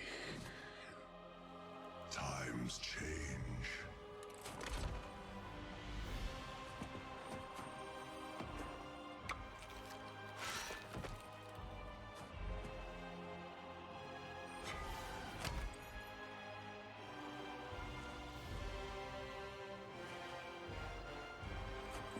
We will never be slaves!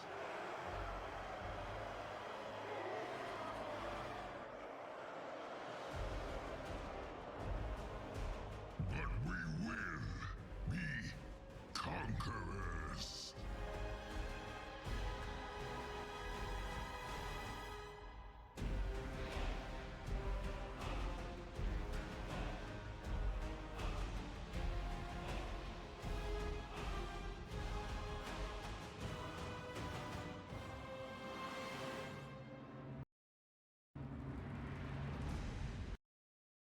Right.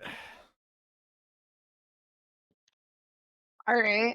I hum. I didn't get any new races from that. It seemed like it was very focused on the orcs. Maybe they're trying to be more, I don't know, less hordy. I don't know. But looks like maybe a new area or a transformation of an area.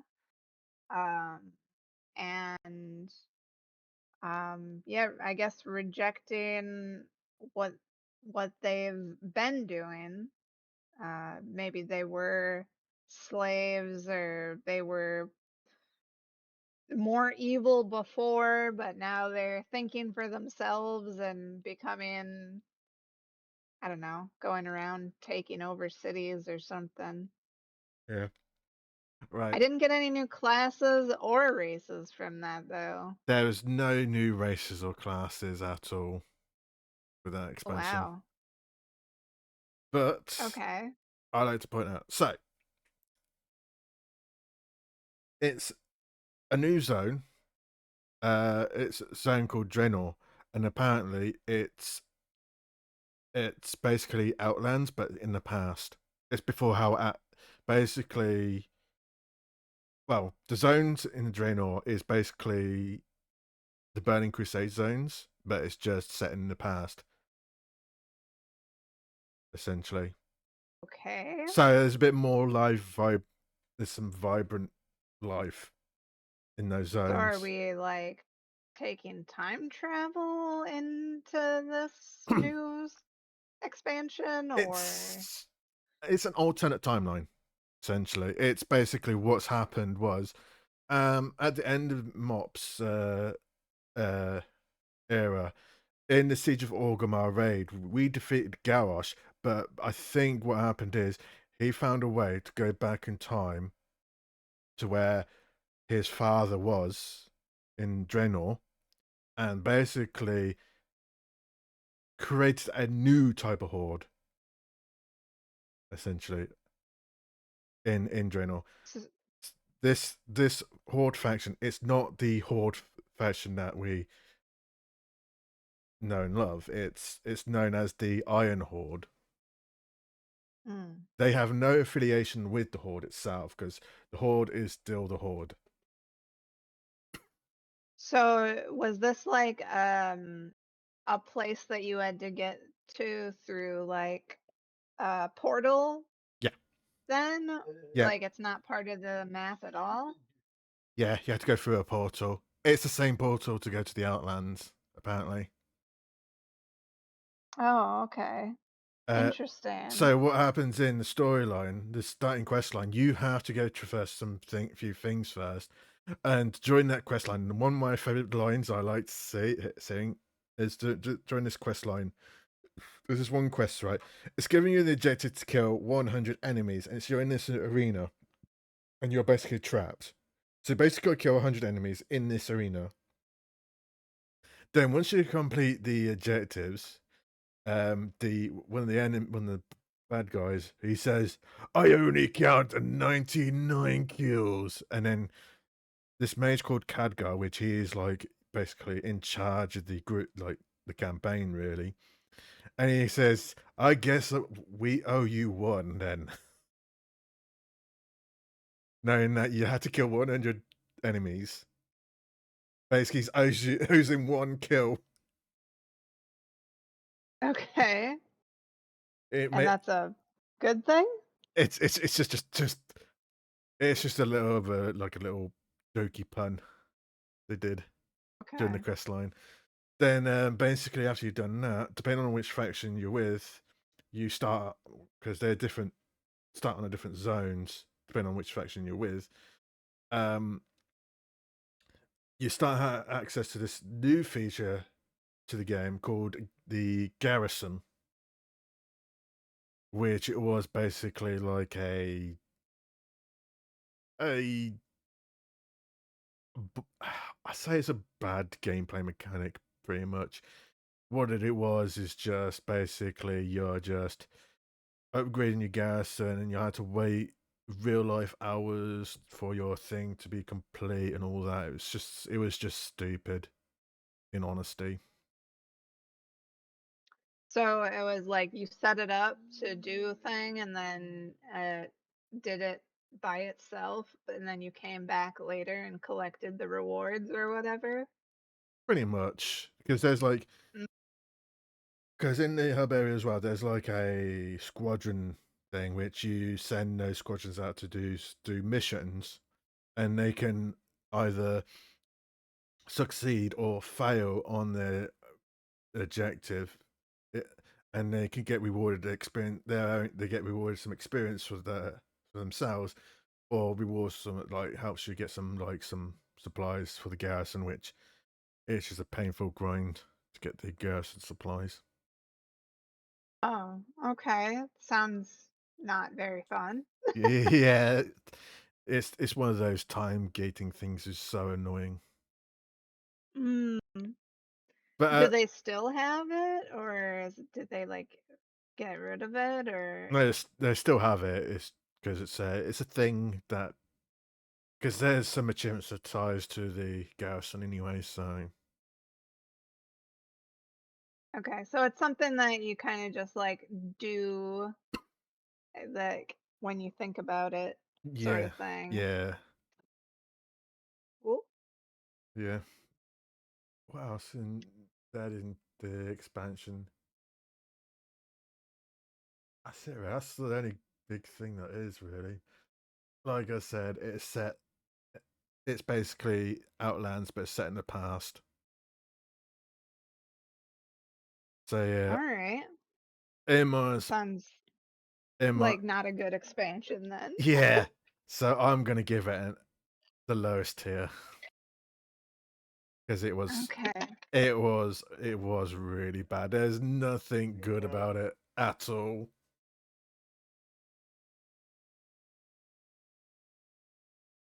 Right. So yeah. The next up is we're gonna do Legion. Oh boy. Yeah. Oh, this is one of my favorite ones. Favorite expansions.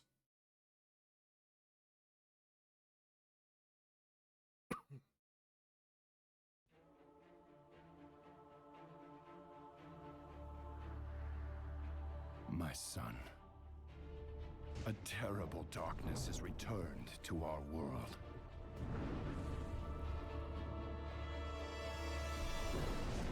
As before, it seeks to annihilate everything that we hold dear. I go to face it, knowing I may not return.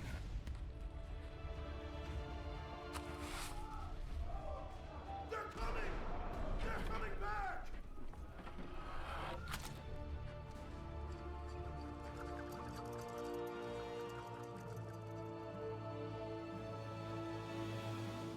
All my life I have lived by the sword.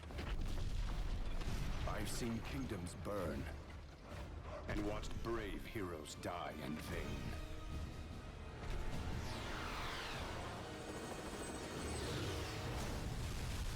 It's been difficult for me to trust after losing so much.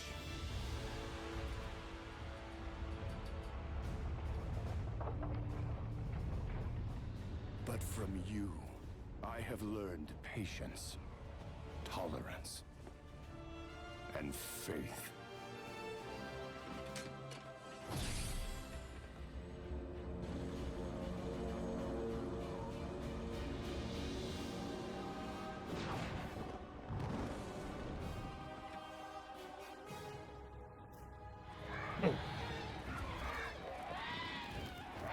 Open fire!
Anduin, I now believe, as you do, that peace is the noblest aspiration. But to preserve it, you must be willing to fight.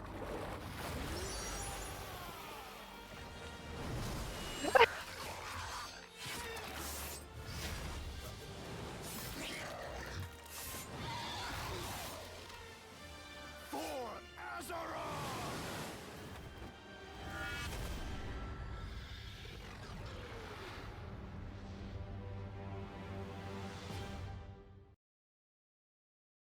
That was kind of funny. It was like he was drowning and then all of a sudden he like stood up and it looked like it wasn't even that deep of water. Yeah. So But yeah, I mean, knowing it's like one of your favorites, like I feel like I didn't really get much out of this trailer either. Like maybe they introduce like ship battling, maybe they do like I don't know, it felt like it was all out on the water. So I don't know if there's something there. Um I didn't get any races or classes from that. That all seemed like classes and races we've seen before. Um, maybe a different version of Blood Elf. Like the skin looked a little bit different.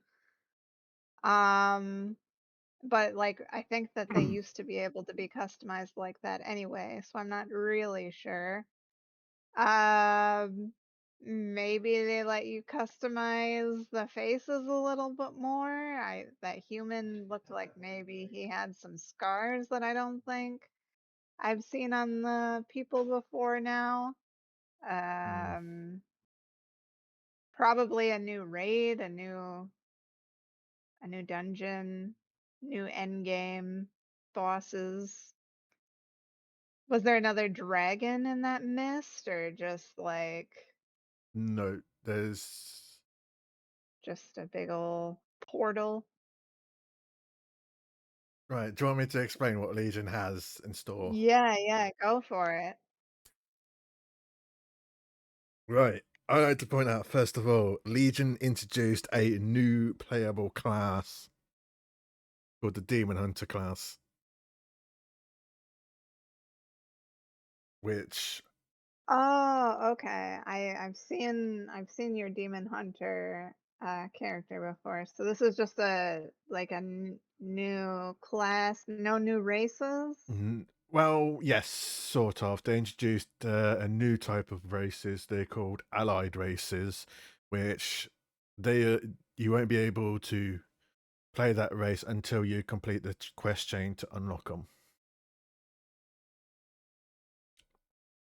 Okay, I think I've seen that on like when you go to I think you showed me that before. That's like your special classes that Special races. Yeah. or yeah, special races which are there was like what, 6 of them?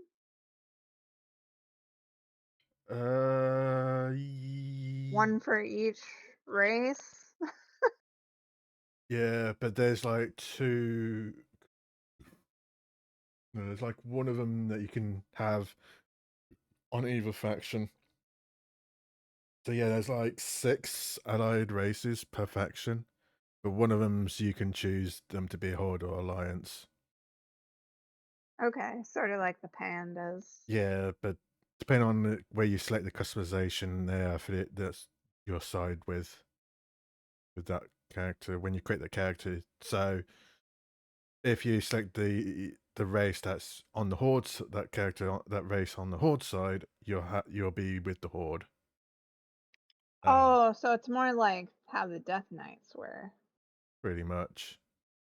But yeah, also Legion, yeah, like they introduced a new zone as always, known as the Broken Isles. What the Broken Isles was is there was like 5 zones to begin with. Yeah. And to begin with, they started off with 2 raids, and there's quite a lot of dungeons back then.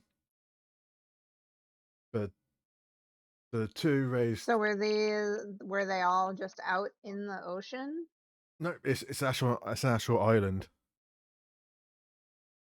Oh, so is it like between the big islands or It's where is it on the it map? it's somewhere. I think it's somewhere between the Maelstrom and Eastern Kingdoms, somewhere around about there.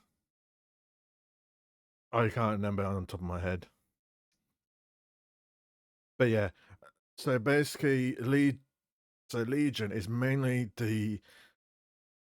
is basically a fight against the Legion, trying to finish off the Legion once and for all. Which Legions is basically basically demons, essentially from another dimension. Okay, that's exciting. So Is that why they have the demon hunter? sort of, yes. So I like to point out I've played with every content in that expansion thanks to the Legion Remix event that's still going, which is about ending on the 20th. But yeah, I enjoyed most of the raids, and there's a couple of dungeons that I did enjoy. But I don't want to explain dungeons. The dungeons are a bit meh for me to explain. But the So raids,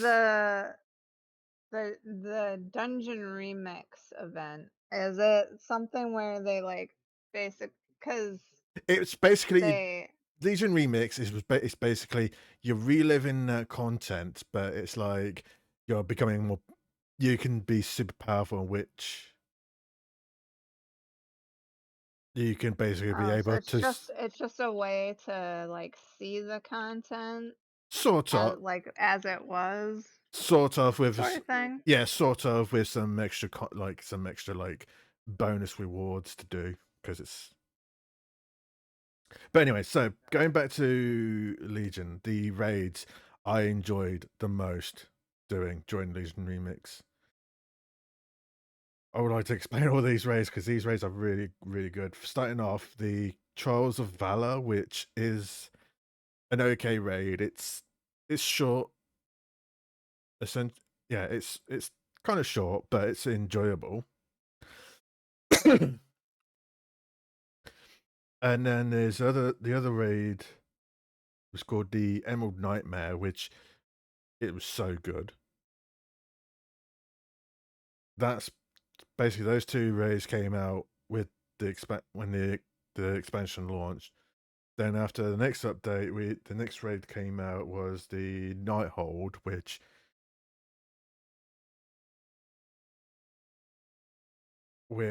So what was good about them? Was it like just they were just really fun to do? Did it have like a bunch of fun mechanics or it was just fun to do, really.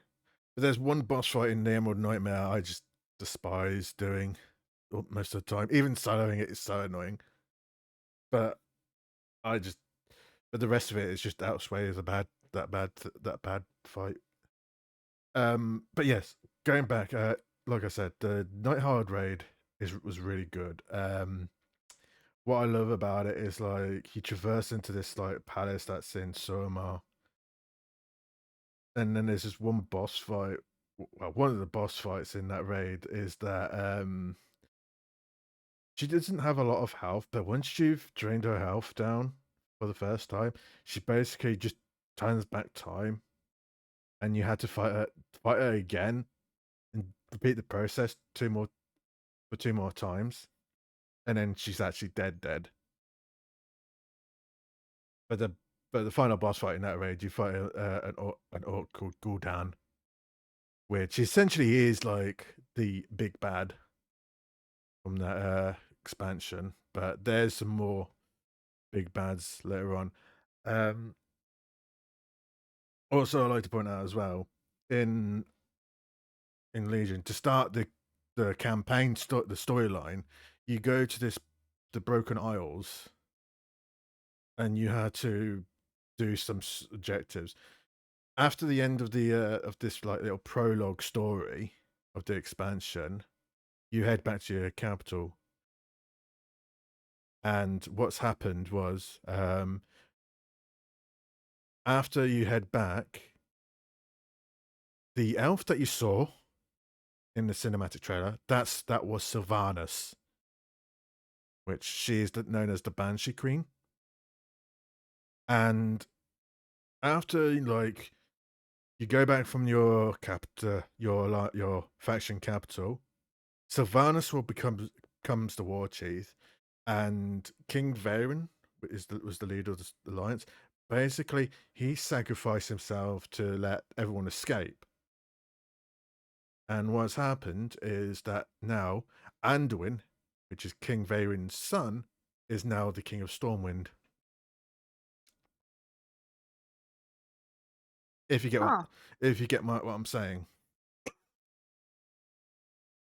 So like by doing the Legion stuff, you're altering the present? No. It's no, no, sorry. It's like it's basically you're fighting against the Legion to end off the Legion once for all, like stopping the Legion from invading anymore. Oh, okay. So yeah. So the other raids I've done, the other raids that's in the expansion, the Tomb of Sargeras is a fun raid, but doing it on mythic difficulty is hella annoying for the final boss because there's a mechanic that it becomes more resistant, damage resistant, and there'll be like some markers, like indication that's going to do like knockback, and you have to be really close to that marker point, or else you get knocked off the arena. Then you have to do the fight tie again.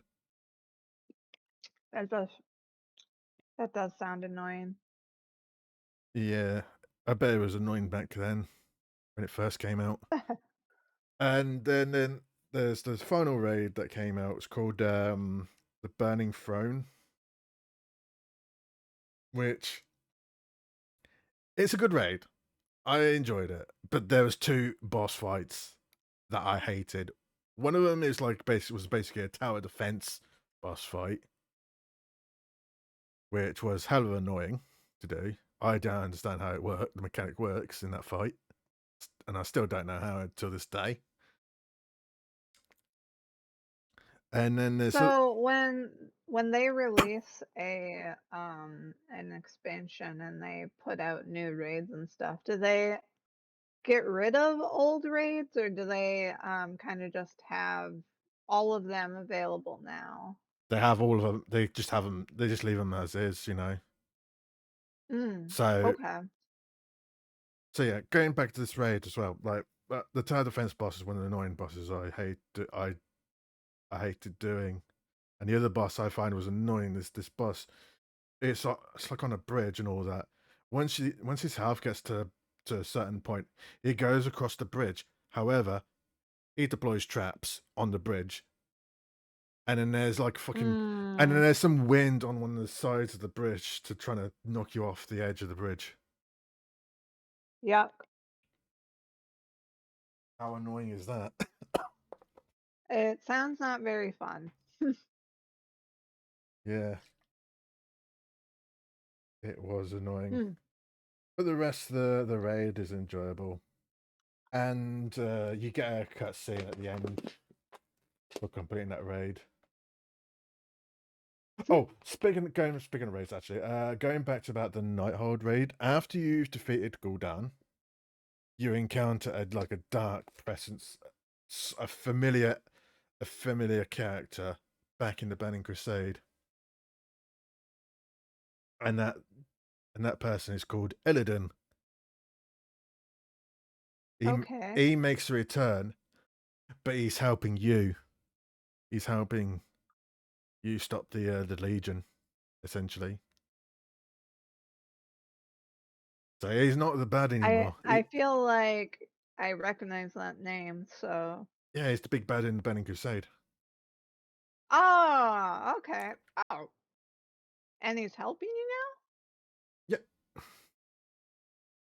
Huh. And the thing is, the Demon Hunter class, right?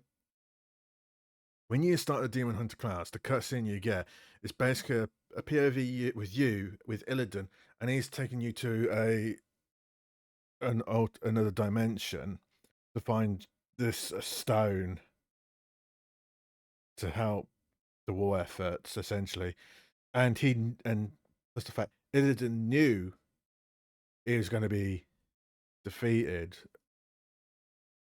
essentially. So basically, the player goes to this dimension, like do all the quests there. Once they got back, they find out that Illidan got captured by the wardens,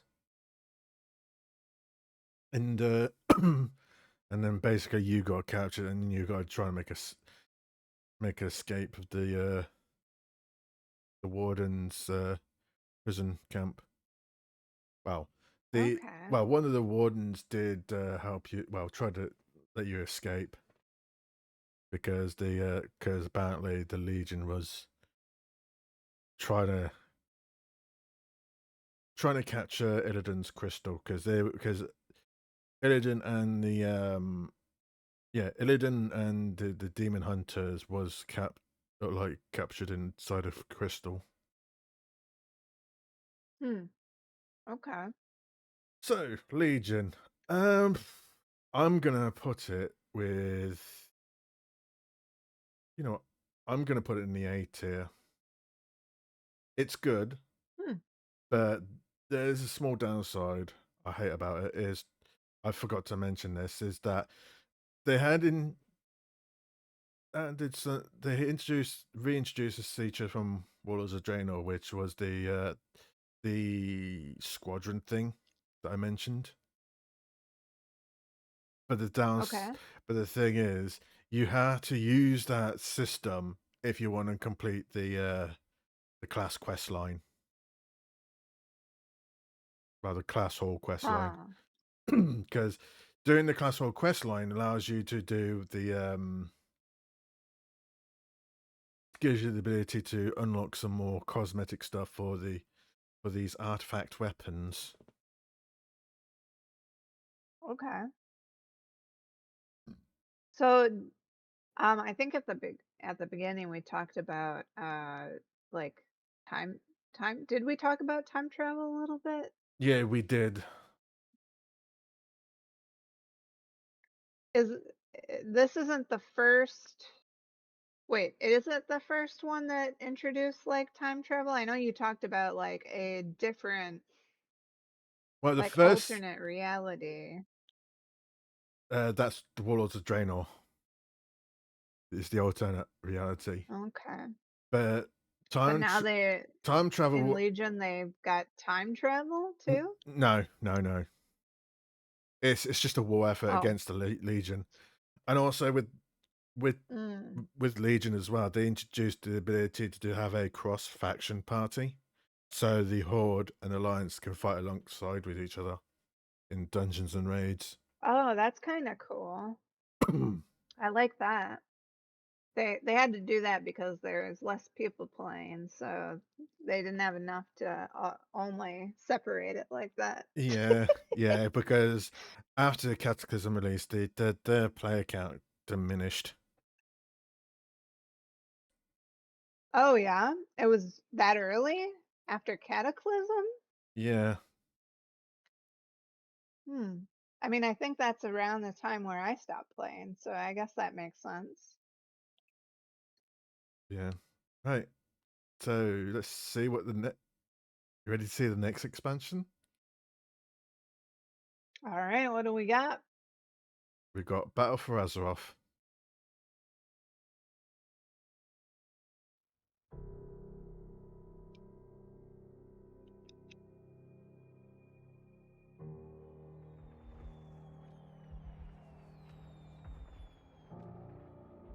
Ours is a cycle of hatred. Alliances forged and broken. We have paid the price for sharing this world. And we have forgotten what makes us strong.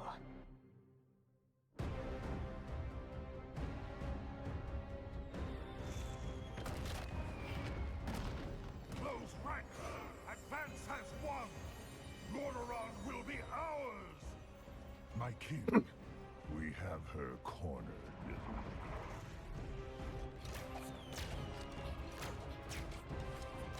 Keep firing!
That's Battle for Azeroth. Okay. I feel like the trailers don't actually tell you much. Uh like yeah, it's like a battle and stuff, but it's I don't know. I wish they like actually gave you like sneak peeks into what actually happens. And like maybe this is just the story of like a particular battle or whatever, but hi Amu. I'm glad you're back. Um Yeah.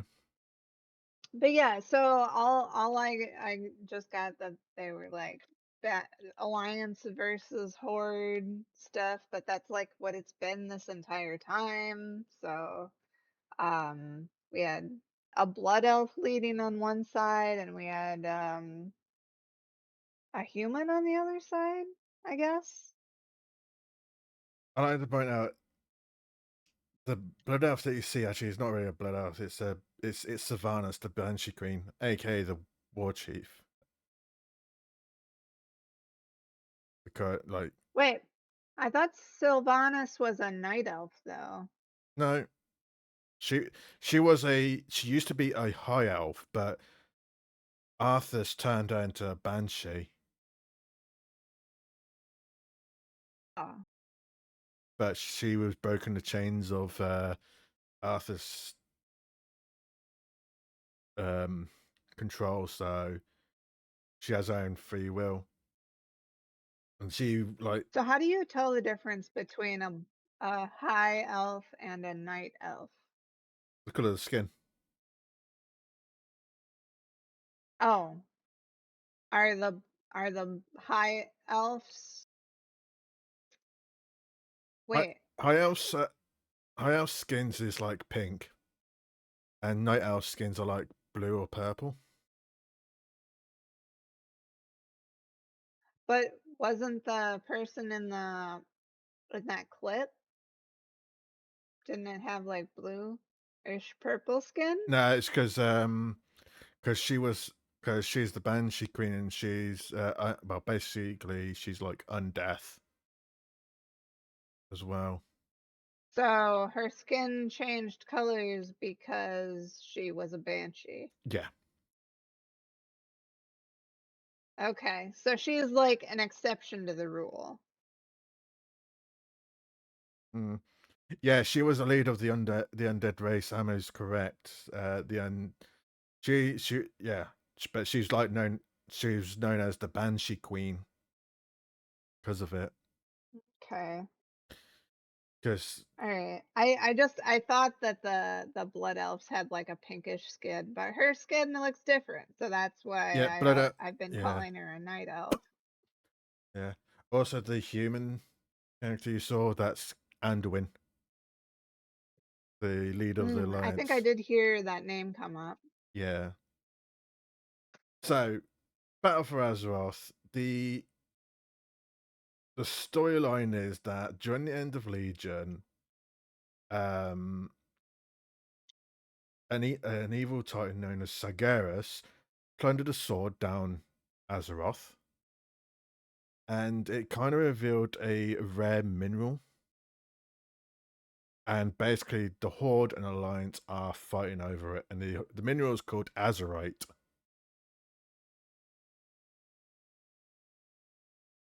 And basically, So is this about money? Is it about power? it's the mineral, because the mineral compound can be very potent. It can be useful for the war efforts. But Okay, so it's like a before power this, thing. yeah, but before they started fighting over for the mineral, what happened is basically what Sylvanas did, she ordered the Horde to like burn down Teldrassil. And Teldrassil is the Night Elf starting zone. So when the Alliance caught wind of it, what she did, the Alliance retaliated and they started to attack Lordaeron. as you can see in that cinematic. That's the reason why the Alliance were attacking the Horde, is because they are retaliating what Sylvanas did. And they took out the starting zone for the Night Elves because it had the mineral in it? I don't know about. I'm not 100% sure on that, but basically, Sylvanas just retaliated because I think the Night Owls was. I think they were kind of close on discovering the mineral or something. I don't know. Ah. I'm not 100% sure on that, Lord, but the Alliance retaliated and they trying to capture Lordaeron. So, yeah. So yeah, that's the plot point of the story. So when you start the campaign, because there's a Horde version and Alliance version, once you've completed the prologue story, you basically start exploring the islands for that faction, because there's 2 different islands. The Horde gets Zandalar, and the Alliance gets Kultiris. So this expansion brought 2 new zones? 2 new islands, which is like there's like a total of 6 zones in total, because there's like 3 zones per island. Okay. And basically, in my honest opinion, the Alliance side of the storyline of the expansion storyline is way much better than the Horde's version, because one, the city hub area, it has a bit of a pirate themed to it. Gives you a bit of a Pirates of the Caribbean vibe. Fun, fun. And also, once you arrive Kultiris in the Alliance, basically you're basically the emissary of the Alliance with Jaina Proudmoore, because Kultiris is Jaina's homeland. But the thing is, people hate her because apparently she murdered her father. He probably deserved it. I don't, not 100% sure, but I think because Jaina was helping throw out, trying to bring peace between Horde and Alliance, but her father refuses it and retaliated, so Jaina killed him. And she was in a bit of despair, like feel guilty for what happened. So basically, her mother basically told her basically, well, first of all, pulled her necklace off her neck, and then she says, "You are no daughter of mine." But anyways, so long story short, she's basically sentenced to be executed. And what happened was basically you the player has sent into in this prison is basically like Alcatraz, essentially. So you meet this friend, and basically your character's basically naked, essentially, because they've taken your armor and your weapon. So so the way to get out of your cell is basically this character. His name's called Flynn, and he goes, "Come on, hit me," and then you just basically interact him to hit him, and then he goes, "Oh, you brute," and then you just make your daring escape. Okay. Yeah, and there's some he does have really funny moments. There's this one cutscene in the storyline as well, like after you've escaped and all that, and get yourself well acquainted and all that in these zones. In the first zone that you go explore, the quest like, oh, you need to hide in the barrels, and it basically, whilst hiding in the barrels, Flynn says this, "Oh no, my barrel's full of pee," and he goes, "No, wait," and then he goes, "No, wait, it's ale." He thought it was pee, Oh but it's my ale. god. What the heck? Uh, Okay. but yeah. Also, funny thing is, well, near the end of this part of the campaign, like we're exposing this woman trying to, because she is affiliated with these pirates that are trying to like take over Corturus, and we exposed her. Then she makes a runner, so you the player goes run after her on the horse, and it gives you the ability to jump over obstacles. But there's a really cool Easter egg near the end. There's this guy in a cart with some cabbages. So if you Oh no. so if you don't jump over the cabbage cart, you know what's gonna happen. You'll get that reference. My cabbages. Yeah.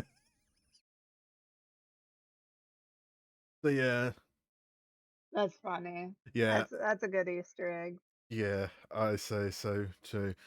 Anyways, I say Battle for Azeroth, in general, with my experience with this expansion, I'm gonna go with it's gonna be on the B tier because the Alliance side story is the best side than the Horde side. The Horde's just felt boring, essentially. So when you've been like rating the expansions and stuff, are you mainly rating based off of story um or like the raids or Well, when I do the raid, amount of new stuff well, or when I do the raids, I tend to do it for the first time. I just want to do it for the story, but then I just want to go back in there just to get the gear piece to get the transmog gear.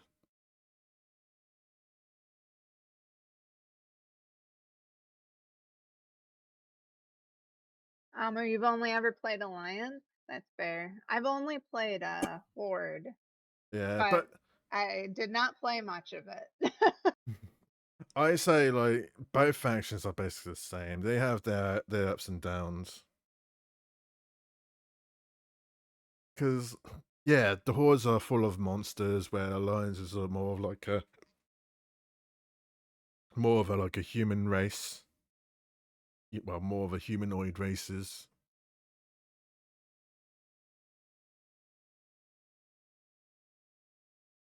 But yeah. So Also, when I initially was playing World of Warcraft, I always felt like Alliance and Horde, they were on the sides they were because of like whether they were good or evil sort of thing, then but but now it's just kind of they're like not they're really good or evil. Neither of them are good or evil. It's just that they've been manipulated by something, apparently. uh and now it's just like a humanoid versus not humanoid. Hmm. The But yeah, humans just want the alliance just wants all the non-humans to be yeah. The thing is, the Battle for Azeroth is basically it's another faction, what's known as the Fourth War.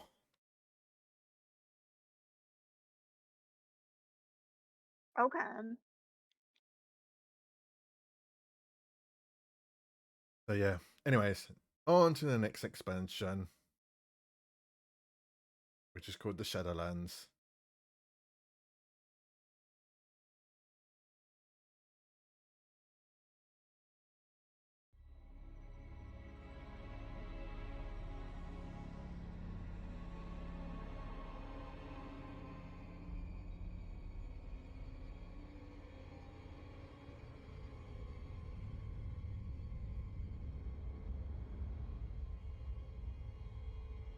Ice Crown.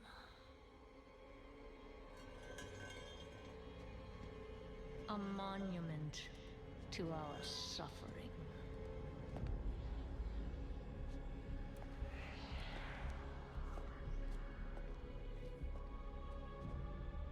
The veil between life and death. Where a usurper sits on a frozen throne.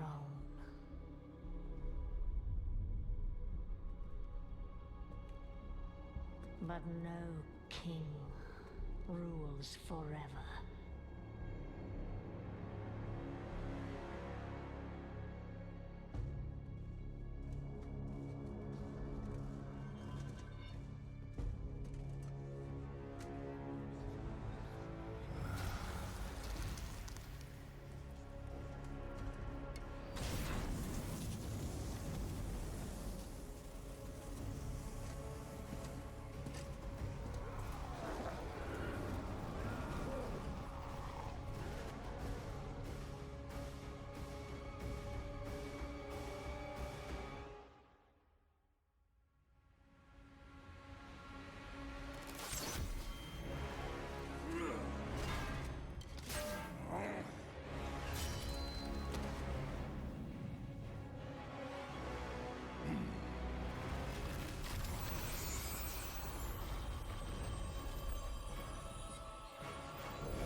Unfit to wear this crown.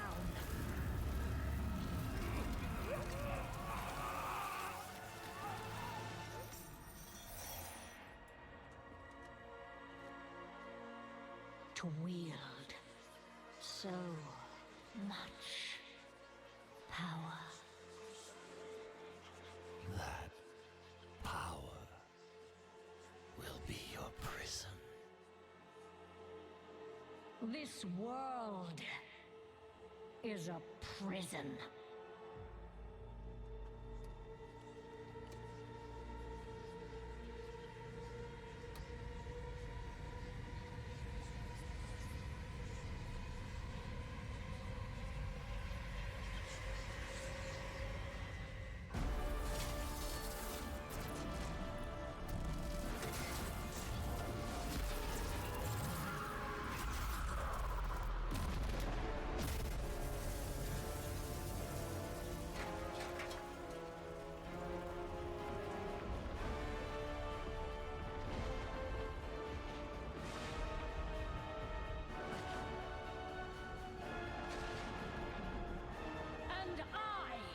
Will set us all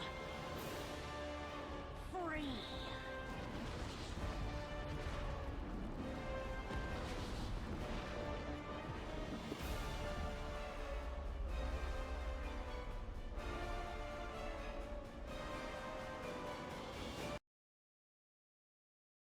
Huh.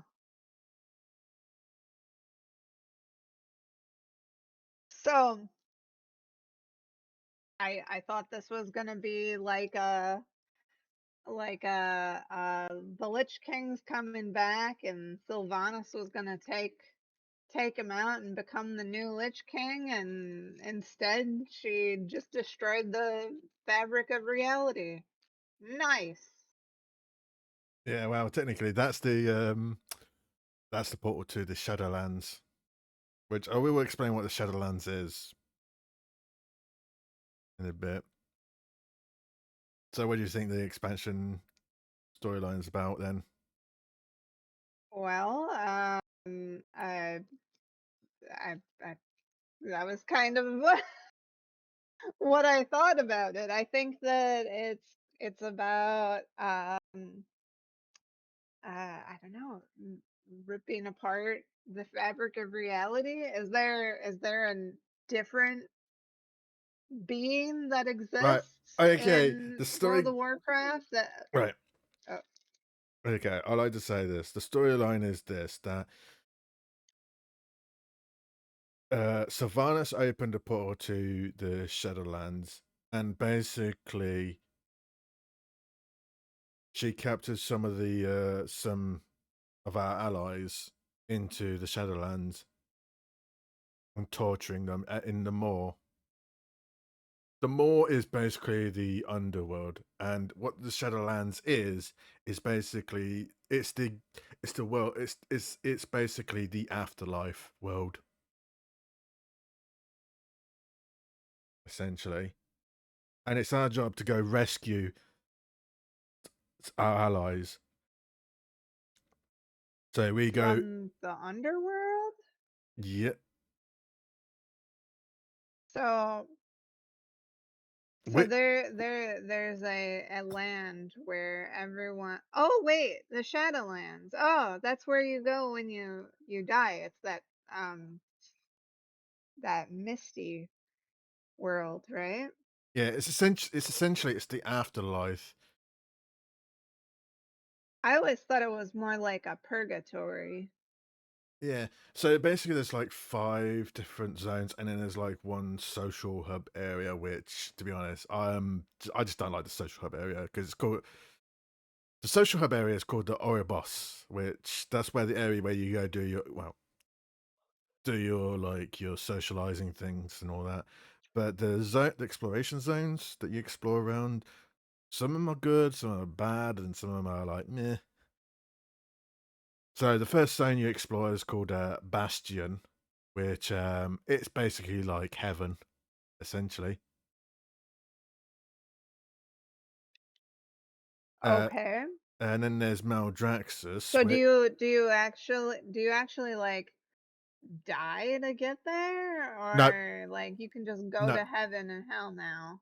no. It's just what's happened is apparently the Knights of the Ebon Blade, which is the Death Knights, they come into the capital. They seek our help, and what's happened is they basically we head to the Frozen Throne where the Lich King is located. Well, the new Lich King, because after Arthur's death, there was a new Lich King, which is basically helping us. Essentially, he's taking control of the Scourge. So So Arthas was the one that Sylvanas defeated in that cutscene. Was that Arthas? no, it's someone else. It's That's the new one. When yeah, did Arthas die? join the Lich King raid in the Wrath expansion. Oh, okay. The new Lich King I see. his name is Bolvar Mulgrain, and apparently Hmm. he actually died during the Wrath Gate. If you remember watching that a Oh, long time ago. I think I did It's like remember that. The last name sounded familiar. yeah. So basically, he becomes the new Lich King, essentially, and Mm. basically, what's happened is basically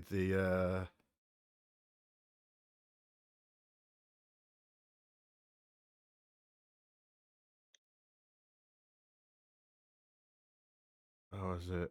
So basically, he's the Lich King, and basically, what Sylvanas did, she take the Helm of Domination and rip it apart. And so to get to the Shadowlands, we had to use the shards of the Helm of the Domination to create a portal to get us to the Shadowlands to Okay. to rescue our friends. And this is to rescue our friends? Okay. Yeah, How did they get there, they our got friends? they got captured by some underworldly creatures.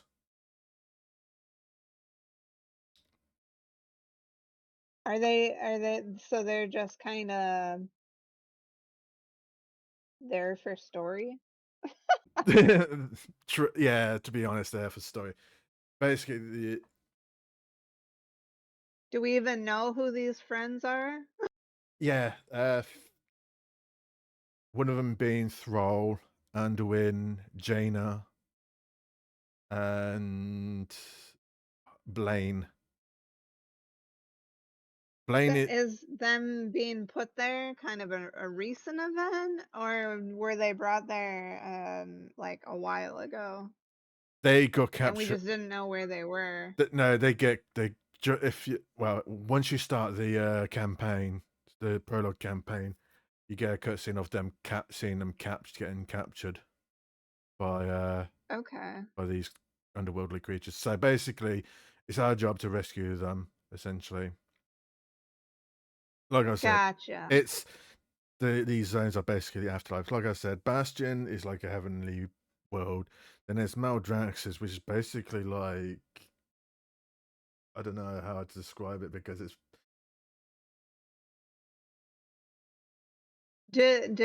So like is anyone in Bastion, or like is this like a goal that we want to get to once we die for real? no. We are basically alive. We're trying to restore the balance because we're trying to restore the balance of the afterlife. Because what's happened after the event of when Sylvanas destroyed the Hammer Domination and created this rift, the Arbiter, which is basically the one that controls which souls goes where, basically end up in the slumber, and now all the new souls that's going to the afterlife is going straight to the Maw. Ah, which is kind of like a hell. Yeah, it's pretty much the underworld. And the big bad, Okay. also like to let you know, the big bad in the Shadowlands expansion is known as the Jailer. Oh, all right. Yeah.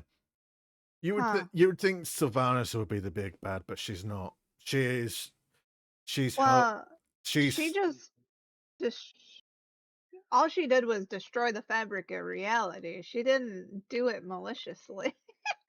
no, well, she did it. She's technically doing it to help the Jailer. Oh, well, then that sounds like she's the bad guy. Yeah, but after near the end of Shadowlands, she sort of gets redeemed. Okay. But yeah, like I said, like Bastion's like a heaven world where mostly the human race just goes to when they Oh, and all that. what? Uh, Only humans go to heaven? well, Jeez. I think these zones actually are like different races, like version of heaven, by looks of things. So it's not like a true heaven. It's just like where the races go, where they believe they go. Yeah, pretty much. There's How weird. Maldraxxus is where it's pretty much full of orcs and Scourge. Okay. And then there's Ardenwald. Yeah. Ardenwald is basically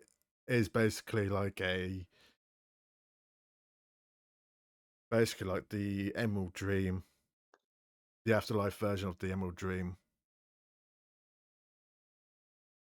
Huh. This is so bizarre. Yeah. Maybe it's just because I haven't been playing, but So it seems like what they're going for is like each race has their own beliefs about death, so they just all go into whatever place that is aligned with. Yeah, but the bad people goes to the moor apparently. Uh, what I so But the thing is, so that it's bad people go to the moor, but also only humans go to heaven. well, the bad humans goes to the moor. Oh, okay, okay. But anyways, so yeah, the new features they add in Shadowlands, they grant the ability the allied races to become Death Knights, and the Pandarians be able to go Cool. play as Death Knights. Also, they had this new type of PvE content known as Torghast, which was like a dungeon tower system where it's like each level, each floor you go progress through, it's all RNG based. Wait, so are the Death Knights do they still have the same opening like if you choose to be a Death Knight, is it still the same thing Only, where the old Death Knight is only like and well, let me put it this way: all the races that came out between Classic and Cataclysm, the Death Knights on them, it's the old Death Knight starting zone, but from Pandarian to the Pandarians and the other allied races, you start on at the Frozen Throne. oh, that's interesting. But yeah. Anyways, Shadowlands. Huh. I do kind of like it a bit. There's one zone I like is known as Ravendreth. It's a dark place, but it's like has some like vampiric creatures and all that. Oh, okay. I'm a fan of vampires. Yeah. If I was a person that's living in the world the World of Warcraft universe and I die, I would go to Ravendreth. So yeah. Wait, so you get to choose this is No, Ravendreth, no. the vampire it's a type of underworld as well? You have to die to get there? I don't know how the afterlife works because it's the Arbiter chooses where you go, not yourself. Oh, But well. if it was me, I would love to ask the Arbiter to take me to Ravendreth. Anyway, so Okay. Shadowlands, I'm gonna give it a C rating because there Oh. was some good stuff, but there's a lot of it it gave a lot of bad taste in like of experience, which I mean, it sounds like it introduced a lot of things that were very confusing. yeah, it did. And apparently it did ruin Warcraft lore a bit. Anyways, next expansion is the Dragonflight.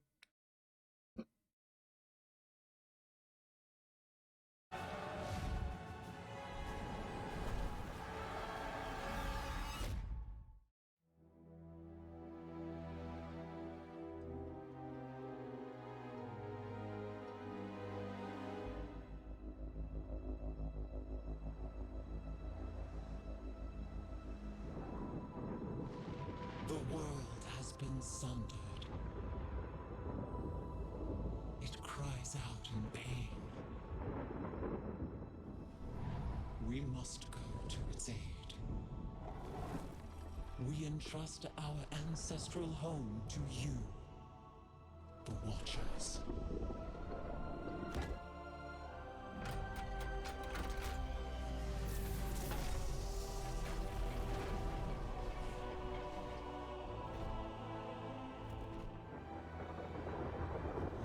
profound slumber, hidden even from our own eyes.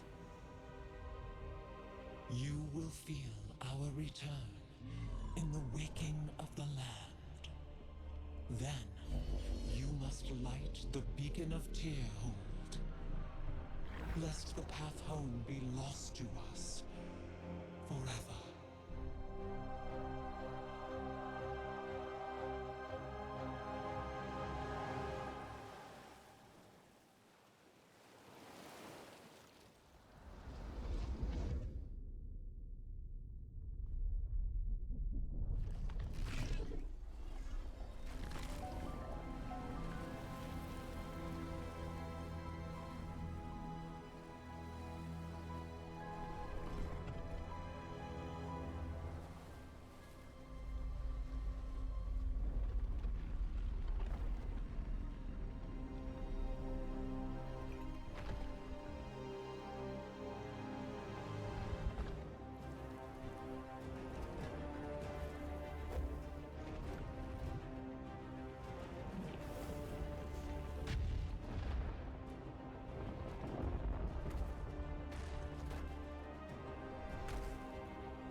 The world is healing, but her fate is yet uncertain.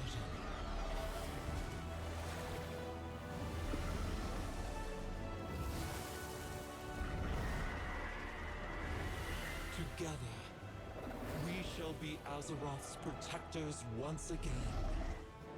Here, the new age of dragons shall begin.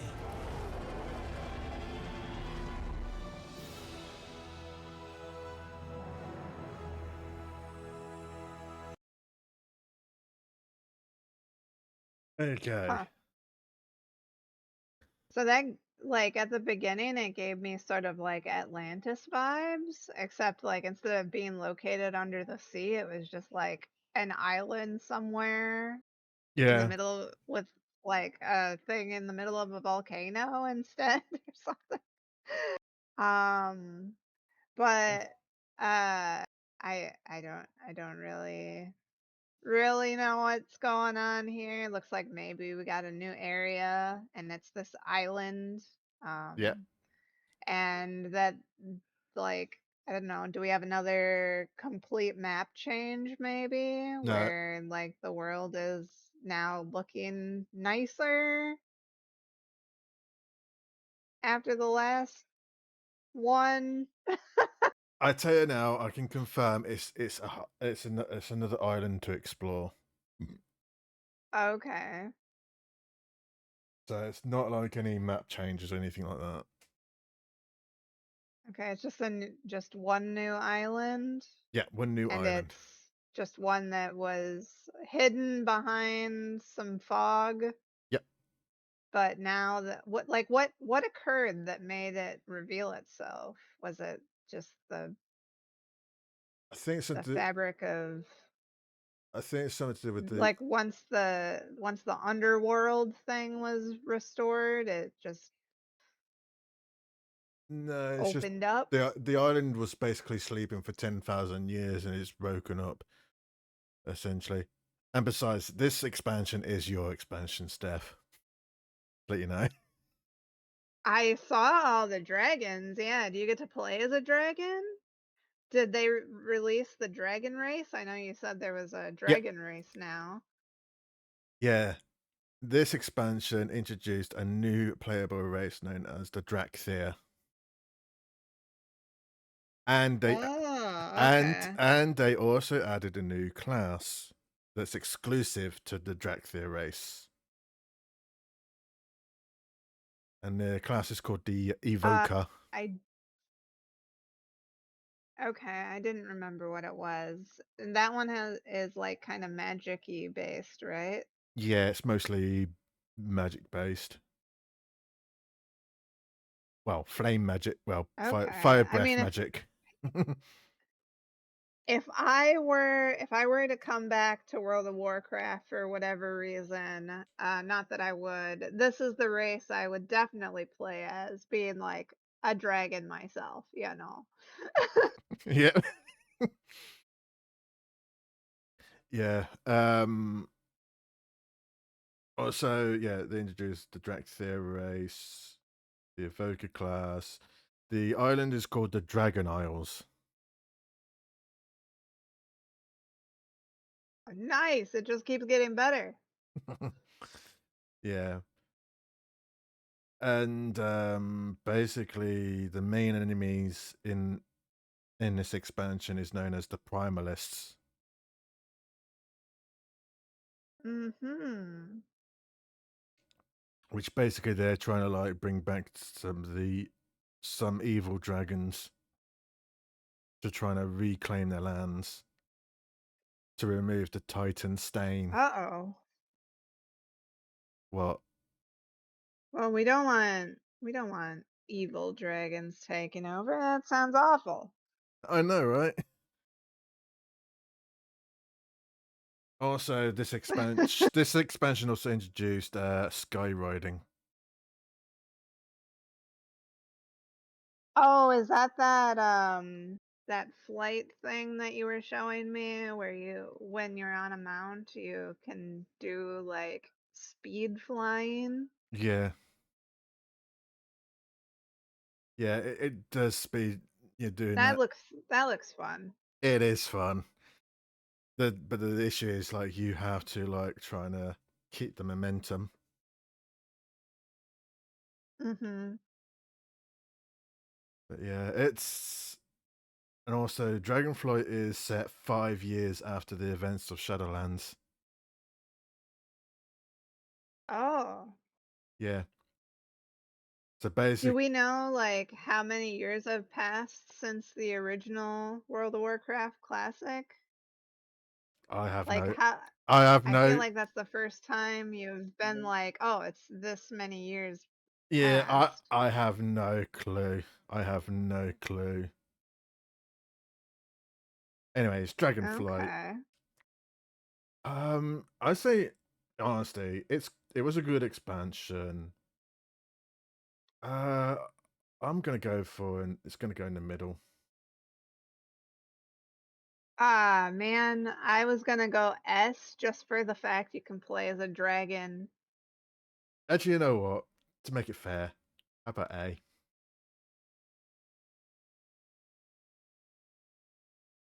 Okay, okay. I feel like that's a good compromise. Yeah. Yeah. I do love dragons myself.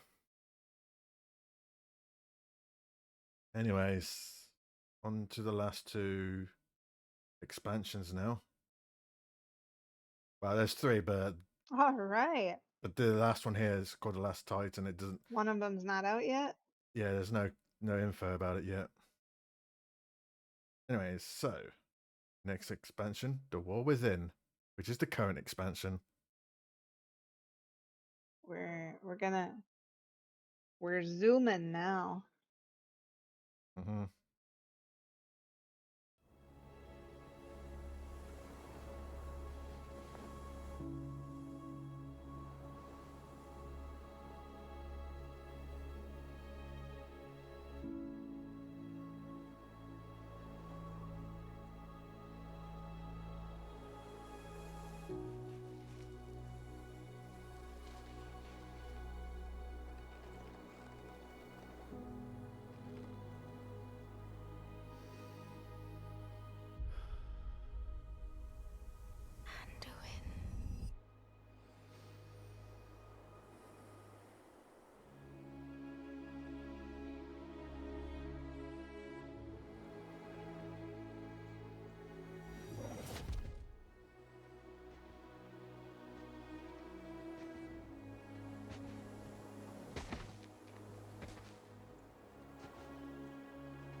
You're here to tell me we don't get to hide. Is that it? You needed time. We stayed away. But time by itself heals nothing.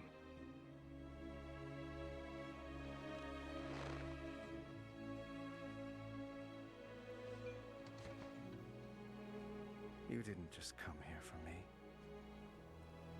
It's the visions. You've seen them.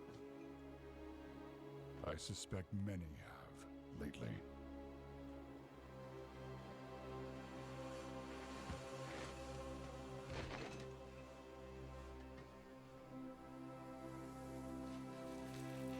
Something, someone, is calling out from the heart of the world. Like a voice from a dream.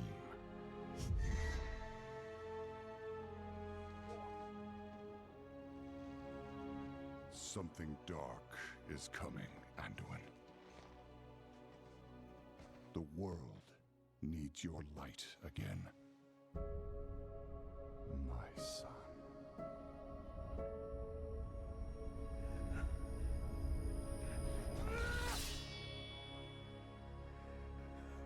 I am not that person anymore! I have no light. Not after what I've seen. Not after what I've done.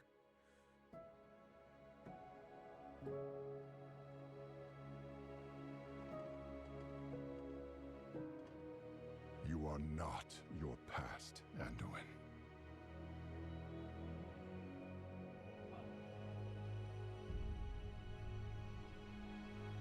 I trust you.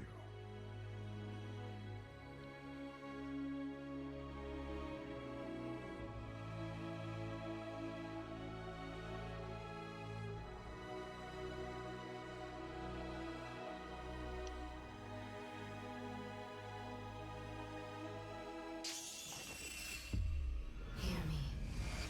Oh.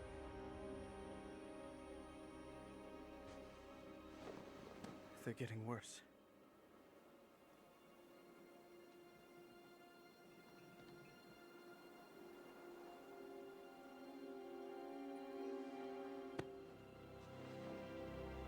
Look. Whatever's coming, I'll stand with you. Of course I will. But we were drawn here by the voice. Who is it, Thrall? Who's calling out to us? I'm not sure yet.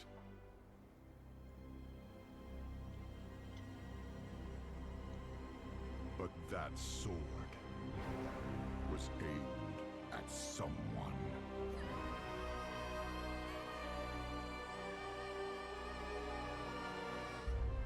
That's a big sword.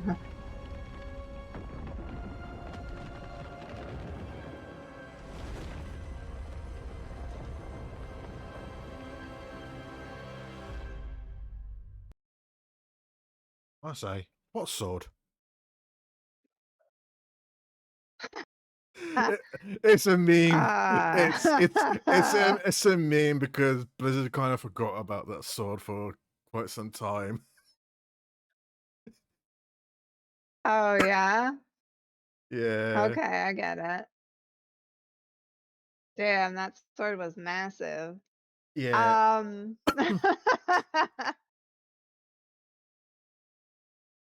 So, the first, I have to say the graphics on that trailer significantly better than any other graphics in any of the trailers I've seen so far. So, Yeah. I guess props to them for that. Like the human actually looks like a human. Oh Yeah. my god, crazy. Um, other than that, I guess we've got a new raids and a new dungeon maybe. I don't know. Each I each expansion has new raids they and don't tell dungeons. you anything in these anymore.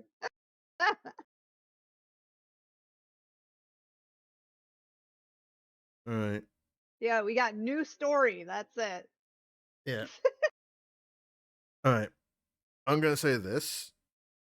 As you can see on here, it's known as the World Soul Saga. This is a part one of the three expansions for the World Soul Saga. Okay. So it's a three-parter series, which. So the storyline goes is Does that that mean they're coming out like sooner than normal or no, it's we don't know when the final part will come out, but we got the confirmation on the release date on the second part because, as you can see, midnight.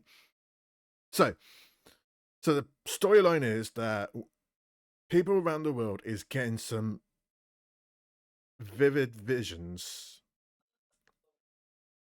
and apparently it's the World Soul. My theory is that the World Soul is Azeroth waking up. That's my okay. that's my little theory, possibly. So, yeah, it's something to do with that sword. Apparently, again, I'm wondering what sword. I can't help it because. It can't be that really big one. So, new feature. So in the expansion, the War Within one, did they really not like talk about the sword at all? No, not really. But it's basically an introduction of the big bad through this the series, which a new villain, which secretly was hinting during from the start of from Legion, begin with. In Legion, if you was playing a Shadow Priest, there's this artifact weapon known as the Blade of Salatath. And with that blade, it constantly talks to the player, whispers to the player, to be honest. During the battle for Azeroth, basically you find that blade, and she did speak, but she was weakened. She's in a weakened state. And essentially, that blade was offering you to transfer the soul in that blade into more of a living like a body. So you find so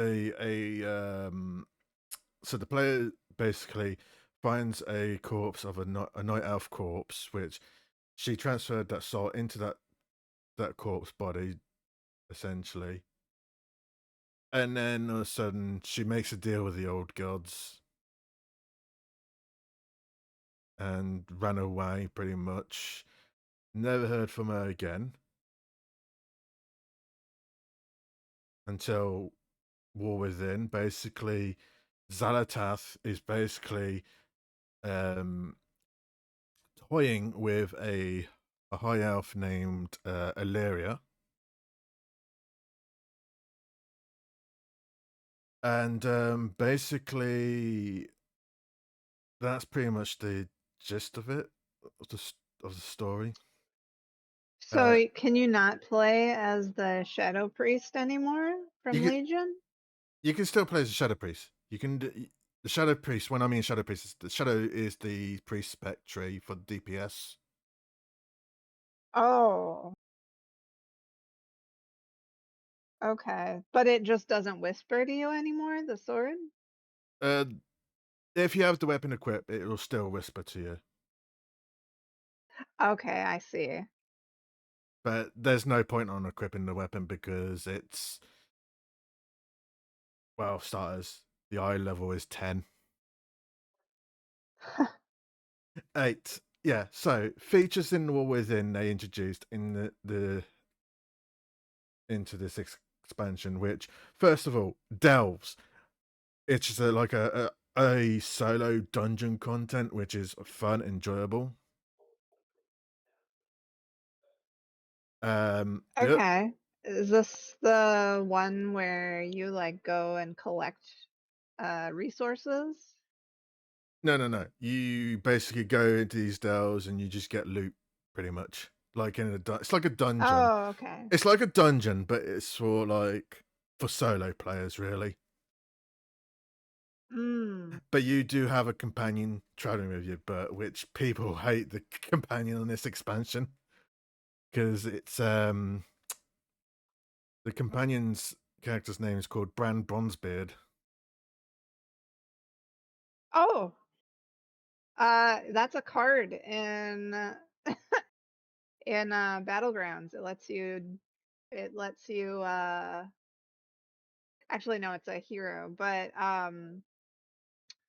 it's about battle cries. It lets you trigger a battle cry, I think. No, it Yeah, gives you the card that lets you trigger battle cries twice. That's yeah. what it is. So the other feature they introduced in War Within is they introduced a new playable allied race called the Earthen. Okay. Basically, the Earthens are Is it a tree? No, they're basically dwarfs just covered in stone. Oh, is it kind of like those things that was on the Dragonflight? No, they're no, completely different. Oh, okay. Not so you got this, All right. and the zones in this expansion I do like, especially in Hallowfall. It's like a city in the underground, and it just feels like the Underdark as well. Okay. So is that like a replacement Underdark? Like, did the Underdark get destroyed in one of the earlier ones and they brought it back No. through this? Or Underdark is a D&D thing. oh, yeah, okay. Gotcha. That's what Gotcha. that's what I'm My comparing it to. It's like the Underdark. okay. All right. So it's filled with like mushrooms and stuff. Gotcha. Yeah. Right, we're gonna have to do this pretty quick. So I'm gonna put War Within. I'm gonna put it in the A tier because it's an interesting Okay. storyline on like for this World Cell Saga. I'm curious what's gonna be like, what's gonna happen next. Mm-hmm. In the patch content, I forgot to mention they added some new zones in the patch content. One of them being is the Undermine, which is basically a goblin city, essentially. Oh, okay, nice. And then the other new zone they added is called Koresh, which is basically the Ethereal's homeworld, which is desertly destroyed by Lord Dimensius, which is basically like a void-like creature.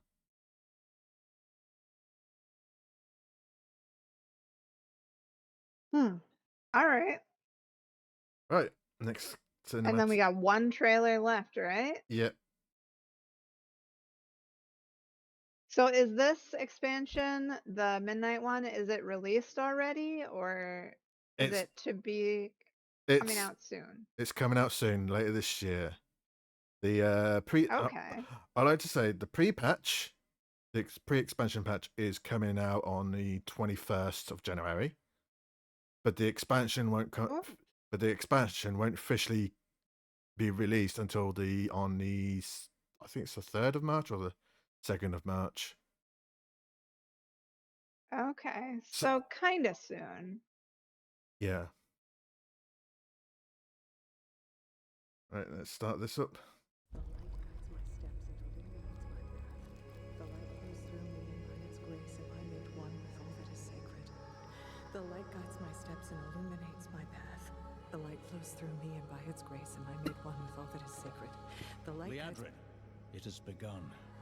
I need you with me on the wall. Vorthamar, the void will envelop us soon. Only the light can save us now. No. The time for prayer has passed. The Sunwell will not fall. Not while I draw breath.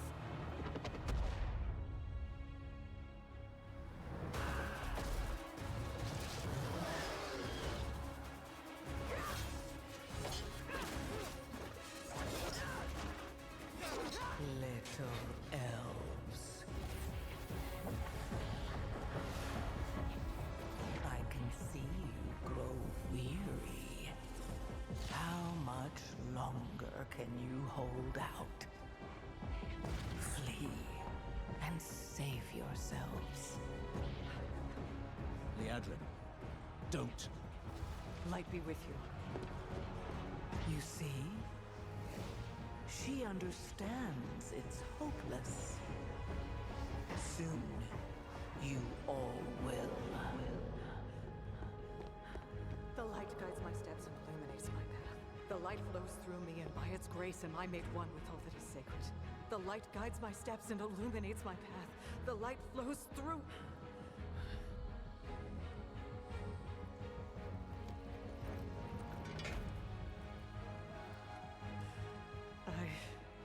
I know that I am unworthy.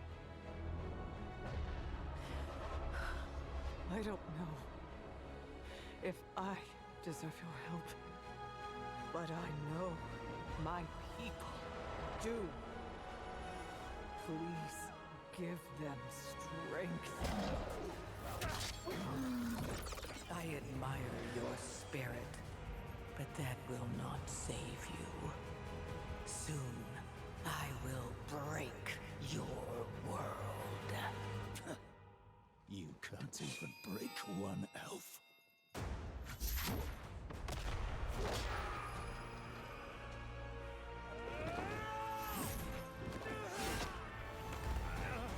This darkness comes to devour everything.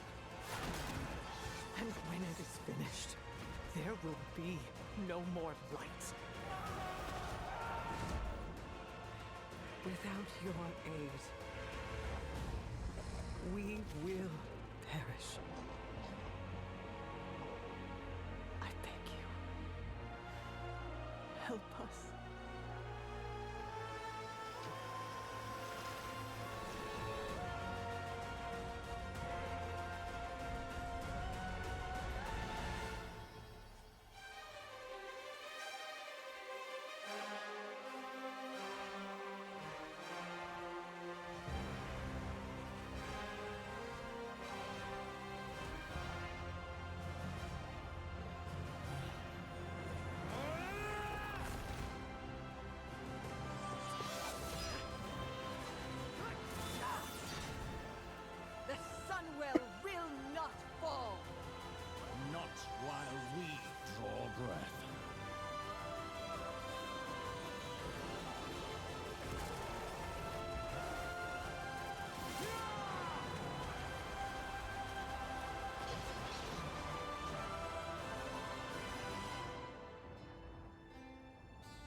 And that's it. That's midnight. I think that might be the first time I've seen Sylvanas' skin not be blue. That's not Sylvanas. Oh, it's not? No. The bad one? No, that's Oh, who is it? Salataf. That's Salataf, the big bad on the World Star Oh, Saga. no. Oh, okay. Okay, alright. It's not Sylvanas then, I guess. Alright. Well, so, is this the first time that we've seen Blood Elves be able to be paladins? No, Blood He was a Elves. paladin, right? Yeah, Blood Elves, or it has been paladin for since they came out. Oh, really? Yeah. Oh, okay. Yeah. Never mind then. I thought I picked up on something there. My bad. Yeah, you're good. You're good. So, Alright. What does this one entail? so it's a direct sequel to War Within, obviously. It's the second part of the World Soul Saga. So basically, what's happened in that cinematic is that Xal'atath made a frontal attack at the Sunwell, which is where the Blood Elves are protecting from being corrupted, essentially.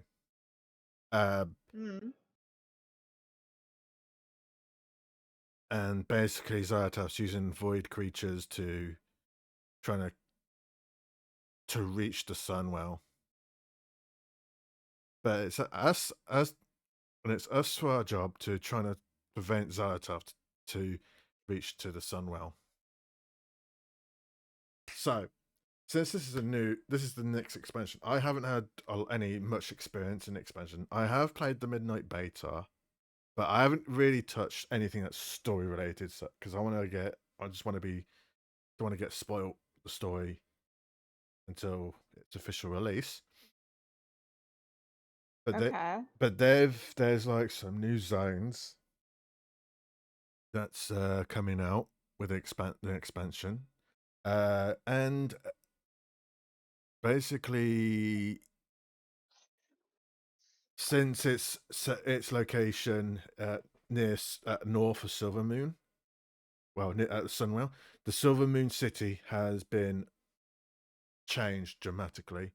So what they've done, because Silvermoon City will be the social hub area, but since Silvermoon City is a Horde city, well, it's a Blood Elf city, what they've done is 2/3 of that city is neutral, but the 1/3 of that city is still Hordes only can have access. Okay.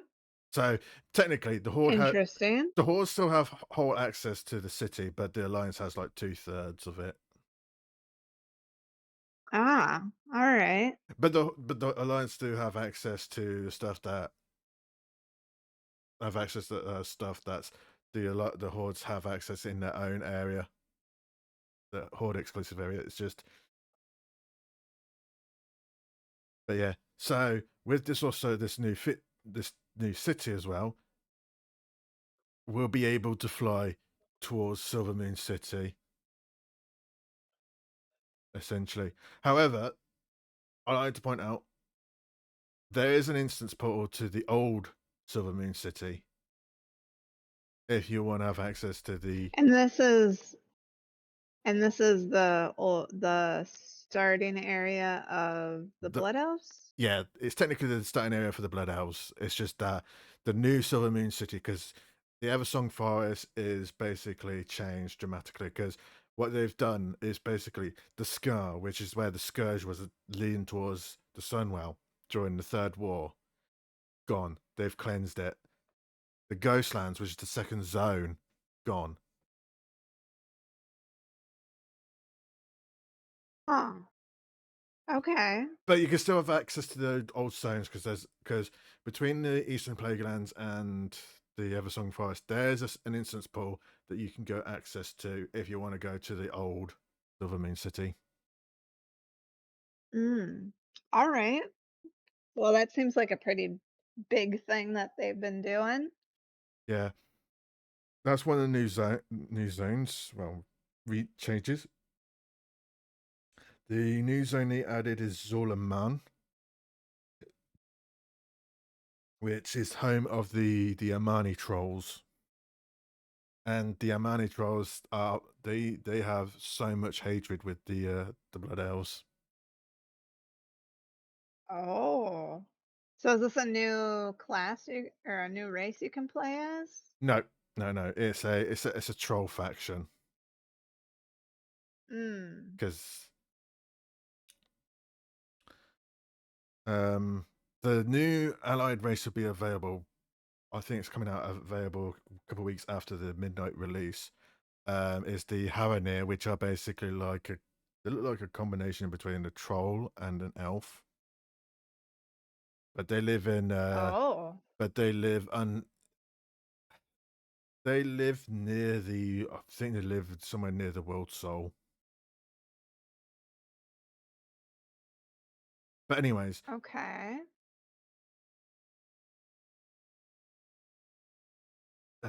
Also other new features they've implementing. There's more delves. They've added more delves with a new dwarf companion. A delve companion, should say. Goes by the name as Valeria or something. Valerian.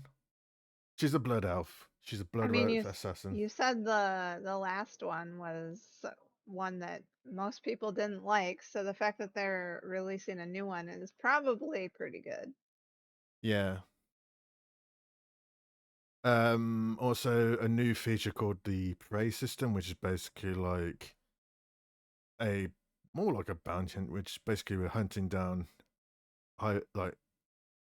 valuable targets, which has there's some difficulty modes for it as well. Like nightmare difficulty is basically like you had to do it solo, and it's very tough to beat the target.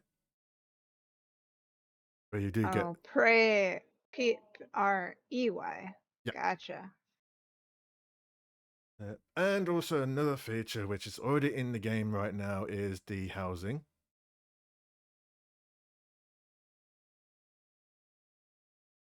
But the what housing? Housing. The housing. Oh, did they not have housing before?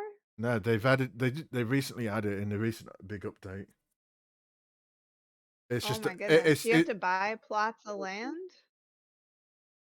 Yeah, well, the first one's like completely free, but once you can have 2 housing plots in your account. Oh, so is it just something that you kind of get from the start then? Like your own little hub world, or? It's like a little house, like it's like, with Final Fantasy's housing. It's just this thing like you can just a place that you can call home. Okay, but I know in the Final Fantasy one, there's like limited numbers of plots and you have to buy your own. But in World of Warcraft, they kind of just give you your own. Yeah. Is it not connected to anyone else's houses then? It's just kind of It's connected to everyone other houses. Like there's other player houses as your neighbors.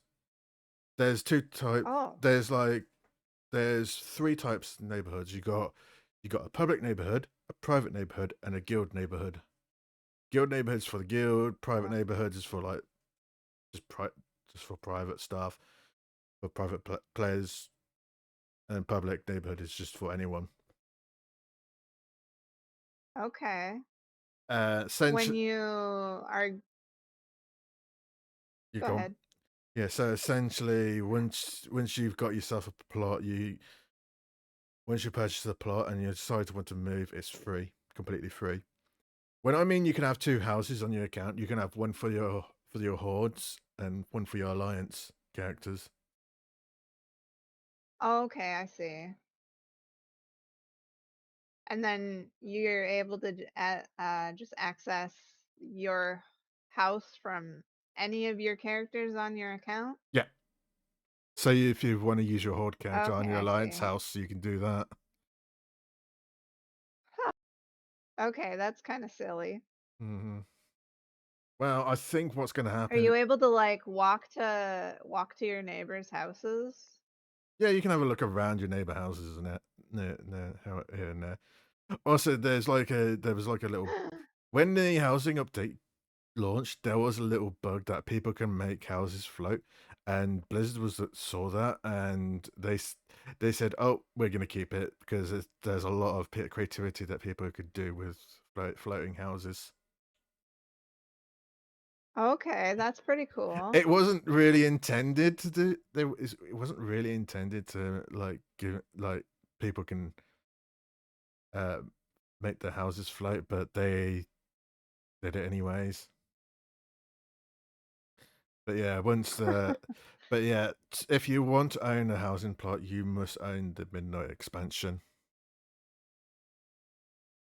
That's the Okay. So caveat. do you are you do you own the new expansion then, or did you Yeah, purchase the new expansion? yeah, I pre-ordered it. Remember, Okay. because I did show on your Discord Right. images of my housing plot, and I did show off. Right. Okay, yeah, I did remember that. So Okay. I'm hoping it's going to be the Midnight expansion is going to be good, but for now, I'm leaning towards to A tier. All right, that makes sense. Hopefully it's as good as, as good as or better than the previous tier. Yeah. And the last one, which is called the Last Titan, which doesn't exist yet. Just gonna put it F because we don't know anything about it yet. So I'm happy with that. Damn. It's just a failure out the gate. Sorry, we don't know anything about it. It can't be any better than F. Yeah, you know what? I've had so much fun doing this tier list. I might do another one in the future. Okay, awesome. Are you gonna get a different person to join you? Are you thinking that you'll get a new person each time, sort of thing?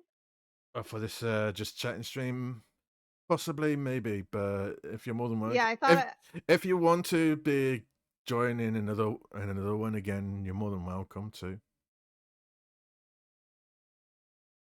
okay. Yeah, I don't mind doing another one. Maybe like a month or two out or whatever. I know I thought I saw in your announcements that you were thinking of making this be a monthly thing, and I kind of thought it was going to be like a different person each time, but It can be. It could be a yeah, just different let me person. know. But if you're interested, I'll probably pencil you in for the next session. If I decide to choose you.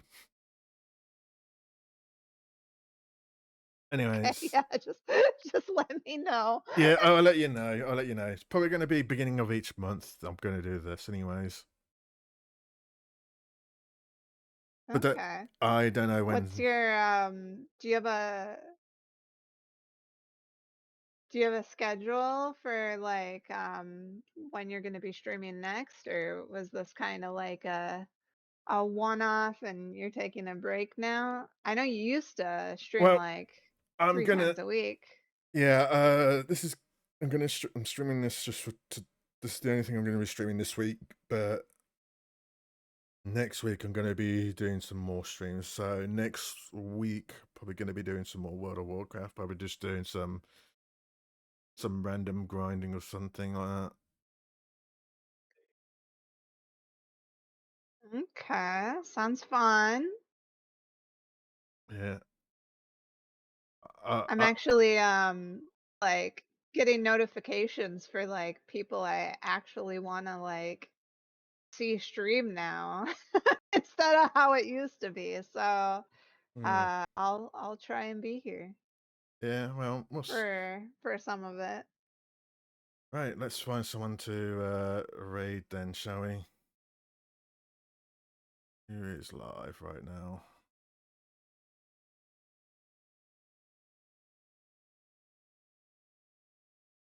Let's see.